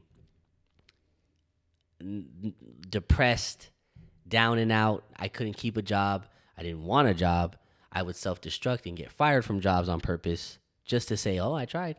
You know, like I that wasn't me. I lost a part of me, and it wasn't until, like I said, I had to lose everyone around me to really realize, like, what the fuck did I just do? And like I said, me and my sister had a conversation. She, with the harsh truth, let me know what it was, and I think that was the day it switched. That was the day where I realized that I went home that day. And then, like, me and my sister were crying. Like, it was one of those conversations where we both were crying. She's crying because she has to tell me these things, and I'm crying because I didn't listen to anybody else until I started to listen to her words. I didn't listen to anyone else's. I went home, bro, and I really looked at myself, and it was like, it was such a soul-shattering, thank you, bro. Thank you. It was such a soul-shattering feeling, bro, to know that everyone around you always held me at a high regard in terms of the person I was, how I handle situations, the just like I said, the overall light that I brought to people, and it was gone. And it took years, bro, to even just feel a smidgen normal. And now I feel pretty good. Obviously, like you say, I don't think I can ever go, but there's an ignorance that gets lost. You know, like you can be a kid, but once you suffer those things, you're never gonna go back to that innocent kid. You could be the kid, but you're the kid with that lesson, you know, or you're the kid with that experience from that traumatic event. So, like I said, man, I just the biggest thing for me was that I realized that stuff. I woke up one day, and I think the only thing I take away from it now is that I am extremely sorry for all of that. I think a funny thing is hearing the whole story. Bro, we're kind of like cloth like, you know that meaning, fabric cut from the same cloth. Yeah. Like essentially the same thing. Yes. It's just, to me, it happened at a much younger age. Yeah. And I think it has a lot to do with like my upbringing, and plus a lot of my own like self intuition and stuff. No, for sure. But no, I had a handful of people. I had my best friend, and I had a teacher of mine and that one girlfriend sit down with me and ask me what I wanted to do with my life. Like, they did that for me at 16, 17. Mm-hmm. And if it wasn't for that, and this is no shade to you or anything, but I could have very much gone in that path of being selfless, not doing anything for myself, just wandering about in this world until someone gave me some sense of direction. And that's all I was doing. It's embarrassing. Like, it's embarrassing to look back. It's embarrassing for the people that know. This is why I think a lot of my friends are very proud of this. I think this is why a lot of my friends are very supportive of this, or supportive of what I do, because they know a version of me that I am so mortified to even speak about to new people. I don't want y'all to know that I was a bum. I don't want you to know that I had no direction. You know, like I was a textbook lost cause. Let me say something that you already know. There's beauty in that, because like, how many people don't even get to say the words that you just said now? To them, that's just life. Yeah. You know what I mean? Yeah.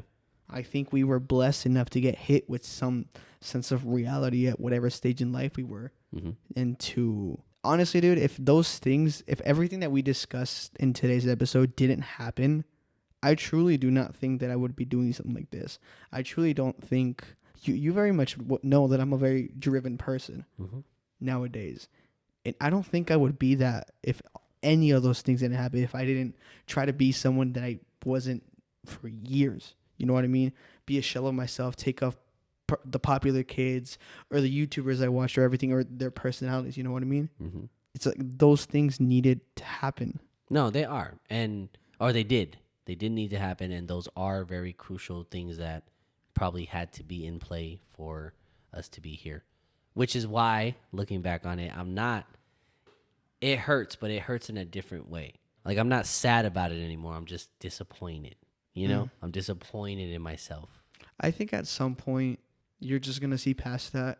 Because for a long time, I was. Yeah. Like, I'm telling you, that cloud of negativity, the cloudness of like, damn, man, I'm so sorry to everybody that I hurt. And it would bring me to tears every single night. Mm-hmm. But at some point, then this is just my true belief. You have to put that all to the side and really, really just focus on where you want to be and the person that you want to become. Because no one is going to give you that. Yeah. No relationship, no mentor or anything. You can have great people in your life. But if you don't take your own life in your own hands and steer yourself in a direction, there's the level of where you're going to go it has a ceiling. Yeah. And I think we all know that. Yeah. But it just takes a lot for us to admit it. I was lying to myself for a very long time. Most people do. I was lying to myself for a very long time. And yeah. And I don't mean to be like like, my relationship ended because I initiated that ending. One of the key crucial points, and one of the key points that I had with that long relationship was I asked her, if I hadn't initiated this separation, would you have stuck around? And she said, yeah, because that's all she knew. That's how she was raised. You stay through thick and thin. And my biggest fear, so I had two fears, but my biggest one was, Spiders? yeah, right? Especially with this bite I got right now. It's fucking me up. No, I had two fears, but the one that took the forefront was my mom, and shout out to my dad because I know he watches these. My mom and dad were in a 23-year relationship, and from my personal experience witnessing them, and from my mom's mouth, her words, so don't be mad at me, Dad, that marriage probably shouldn't have lasted more than 3 years. So they were 20 years overdue in a relationship they shouldn't have been in. And to hear my mom's words after, to read her journals she left behind about all the suffering and pain she went through for that relationship just to end up alone. The last thing I wanted for my ex was to wake up in her 40s and feel like she missed out on all sorts of things because of me. Because I truly believe that if she would have stayed, or if we would have stayed together, I just would never have changed. I think she would have always enabled me. And if I did change, it was going to be later in life where maybe it didn't even matter at that point. Because what's done is done. Yeah. And probably, honestly, you wouldn't even be in the magnitude that it would have mattered. Yeah, that's what I'm saying. I would have made the change at some point, maybe. But at that point, it would have been too late. I already did a lot of damage on the way out now. It would have been almost it would have been almost devastating if I would have lingered on. Nuclear. Yes. So this is what I'm saying is that when I tell people that story, or when I say that, I don't mean it in like I want pats on the back. Wow, you were so strong because you left the relationship. But I did. Like we had a talk. I explained to her my concerns about this, what I just said. We gave it wasn't just a week thing. We gave it a year. We gave it January we talked. December we had another talk where she said she sat on it for a year. She heard my words. Damn. And she agrees that maybe we need to call it quits right now. And then we did. So like I said, bro, it scared me so much. My fears were confirmed when she said yes, she would have stayed and she would have been unhappy. And right now, I would like to believe that she is thriving and super happy. And I think I can't be more accepting and proud of that. Like, it doesn't hurt anymore. I'm actually, I've seen her go to places that I probably never would have been able to take her. And that's good. She deserves that. You know what I'm saying? I am also taking myself places that I don't think she could have ever took me. And that's good. And I deserve that. So I'm really happy about the outcome of that. But it does come, because we're human, it does come with those nights of regret or, sadness. You don't ever really heal from these wounds. You just kind of learn to live with them a little bit more. And I feel like I'm getting back to myself. If not, I'm really close. My power level is almost over 9,000. Oh my God. So bro, you were climbing, bro, and you were almost there. I always gotta ruin it, man. You were. It's the self-destruction, bro. You could have had the. We were at the peak, bro. Yep. And you had to uncle it. Like I said, man, I feel good. I feel. I'm never gonna be 17-year-old Matt. I'm never gonna be 23-year-old Matt. But the Matt that I am now, Matt Smooth, above average chick magnet. Below. Above average in every way. I feel. I'm really proud good. of your journey. I feel really good. I really am. I feel really It's good. really inspiring. No, I feel really in good. some areas. In some areas. But I want to thank you too, man, because But just like your sister did one day, I have to sit down and tell you that you are below average. I'm just kidding. dude, you don't understand that day was. I've never shout out to my sister, but I am fully convinced that my mom. This is gonna sound so stupid. I am fully convinced that my mom Dream walked into my sister and took over, bro, because my sister looks like my mom when she has no makeup and like certain angles. She'll look just like my mom. It's actually kind of like sometimes I'm like, huh. like it's just weird to see like a ghost, I swear to you, bro, my sister spoke to me. It sounded like my mom was speaking through my sister to the point where my sister's face morphed in front of me, bro. It changed into my mom's face. I kid you not, because she already looks like her, and it just pieced together like weirdly, and it was everything that came out of her mouth. It was in my mom's tone, my mom's verbiage, my mom's cadence. It was weird. Can I ask you a quick question? Yeah. Yes, I was on drugs. How? I'm just kidding. Fucking damn it. Sorry. Every fucking time. I can't pause with you, bro. My fault. My fault. You just shoot from the hip at all times. I killed them Jenkins brothers. Sorry. But like I said, shout out to my sister. I love you. If it wasn't for that, I don't know if I would ever woke up. But whether it was you, whether it was my mom, well, I don't know. But Whatever spirit was out there. whatever it was out there, that definitely was the turning point for sure. But yeah, man, I feel good. I feel like I'm back to myself now. If anything, I'm a little bit better because you're wiser, older, you got some battle scars. You're a little more leveled up. So Weathered.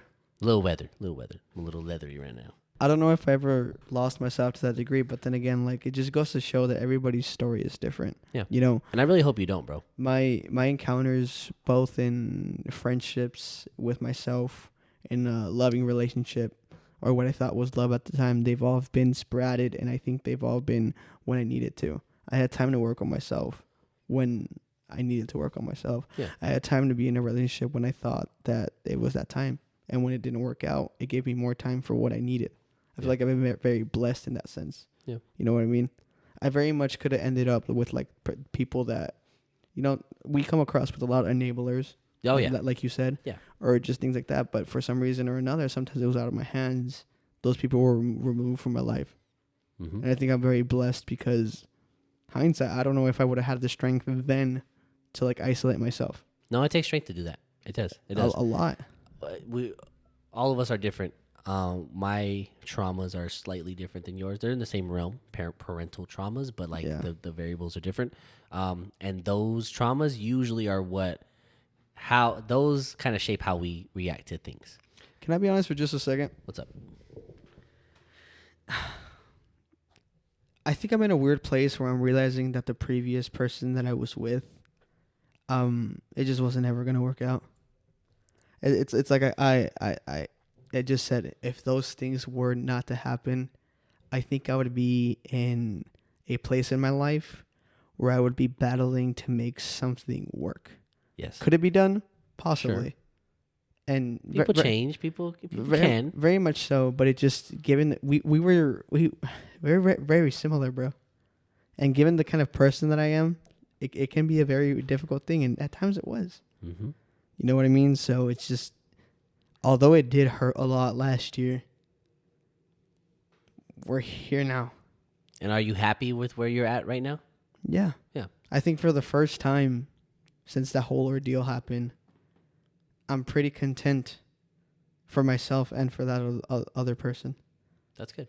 Although I can't speak to the magnitude that you just did about your ex because it just hasn't been that amount of time. I just am genuinely happy, and I hope that that person goes out to do great things. Yeah. Because why wouldn't you want someone that you were so Claim fond to have of loved. Yeah. do live the best life that they can? No, for sure. You know what I mean?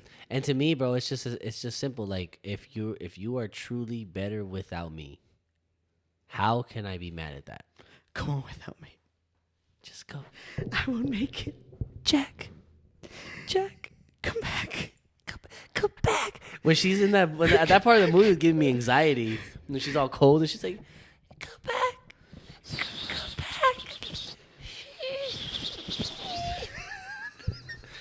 Trauma. Bro, they could have easily fit out the door together. Yeah. Just equilibrium of the body weight. Yeah, they'd have been fine. They weighed the same. Around there. Yeah, they weighed the same. I'm like I said, if you're truly better without me, how can I spite you? You know? How can I be mad at that? My bitch is homophobic. How can I be gay? My bitch is homophobic. Bro, I don't like using that word, but that joke is funny. What? Bitch? Yeah. Really? When do you ever hear me say it? He says it all the time. Not like in that sense though. He's like, get over here, bitch. To you. Oh yeah. I love it. I hate calling women bitches, but the bitches love it. Yes. And with that, ladies and gentlemen, We're gonna close it out with that. we're gonna close it off. Hopefully you enjoyed being part of the conversation with us. This was literally just what we usually talk about after recording. Yeah. It's just we decided to fully be vulnerable today, and I want to go ahead and thank Brandon one more time, ladies and gentlemen. Give him a round of applause Thank you guys being for having me. vulnerable. And hopefully sometime you get to join us on this side of the. Yeah, that'd be nice. Whenever you're ready, bro. Whenever you're ready, man. If I You ever could sit- do, You could lay on us. Yeah, this way. I'll hold the way. mic right here Yeah. for you. I'm gonna make some special requests, and your viewers are gonna be so confused. Okay, for sure. But yes, ladies and gentlemen, thank you guys for just participating with us, listening, viewing, liking, subscribing, everything you guys do. We're still growing. We're still getting a lot of good reception from everyone. Yep. And Thank you for commenting every time that you guys do. Yeah. I don't think you guys understand every time. We read all the comments and we try to answer. Not try. We do answer every one of you guys' messages, and it's a really nice feeling. So thank you for doing that, and thank you for continuing to make my dreams come true. yeah, for sure. And like I said, just thank you guys for opening up. I know we've had conversations, and I'm always a little weary about asking you stuff on here because I just know how fresh the wound still is. And Brandon, thank you for opening up again because you literally didn't have to. Like he did this because he wanted to, and I thank him for that because it does help us with just content. It does help us get a different perspective. So thank you, ladies and gentlemen. This was the lost episode. The lost If episode. you've ever lost yourself, comment down below. I'll come find you. If I can leave you guys with one thing, be patient with yourself. Be patient with life. Healing will come as long as you just wait and just take from life. And go chase your dreams. You watch us day week in and week out, and we're all out here doing our dream. Go do your own. People will support you as long as you do what you love. Yep. Seriously, it goes a long way. I've never been happier in my life. I get to literally do what I love, and hopefully at some point this will be all I do. Not hopefully, when, and please be here for the ride. Yep.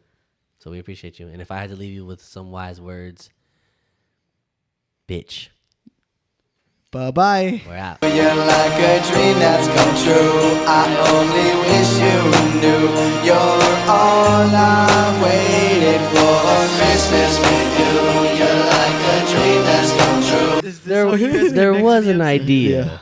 We're putting together a team. A team. A podcasting A team. podcasting team of the most mediocre individuals in the Arizona I'm telling you, vicinity. we have so much potential for marketing. I really want to do that car wash. Me and you could do a sexy car wash. Roll the And- intro. They don't you ever come around here. Don't wanna see your face, you better disappear. The fire's in the ass and the words are really clear. Just Beat it. But you wanna be bad, just be